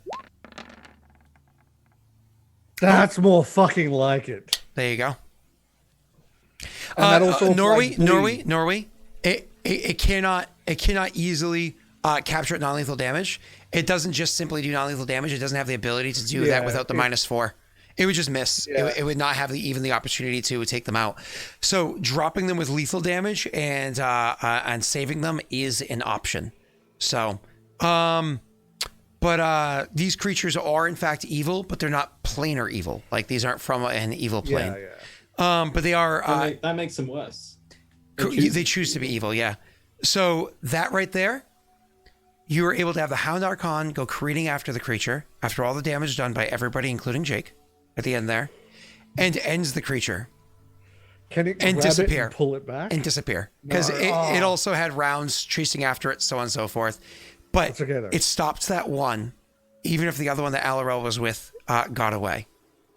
We'll have next session the aftermath of all of this. Who died, who lived, what abilities you're going to use to try to save people, if any, and so on and so forth. We'll do that next session. I wish I could do it now, but I really got to go because I still have to go get changed and stuff like that. So we're going to hard out right now. There's probably nobody to raid. I'm going to check at this moment. Thank you everybody for coming out. Correct me if I'm wrong because I didn't get to see. Was it actually a level 5 hype train? It was. Okay. And I want to thank everyone for that. Poll really quickly / poll while I'm checking somebody to raid. This is going to be who is going to be Warmonger. So Warmonger or Planewalker. Planewalker. You guys have a 1-minute vote. I want you to go ahead and do that right now. Boom.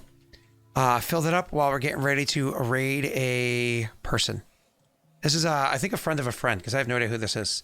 So either I've raided this person before, or watched them before. Here we go. It's another Polish stream.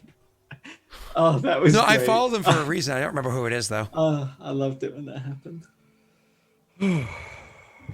So just waiting to see what the total of this poll is. I actually can't see it because it's showing the raid now thing. 6 to Warmonger, 2 to Planewalker. Quick, Jake. How much? How many levels of Okay, I see it 5 now. did you have till full health? All right, go into the I was screen. like one turn off. I was like 1 turn off. Okay, then you heal that, and I take an extra 5 damage. It was just that since he said time passed, this would have been. All right, happening everybody, the while raid that is about to auto happen. I'll have to announce the results inside Bye. Discord. Bye-bye. Bye. The Warmonger, by the way, 31 to 19. Ah, nice. People were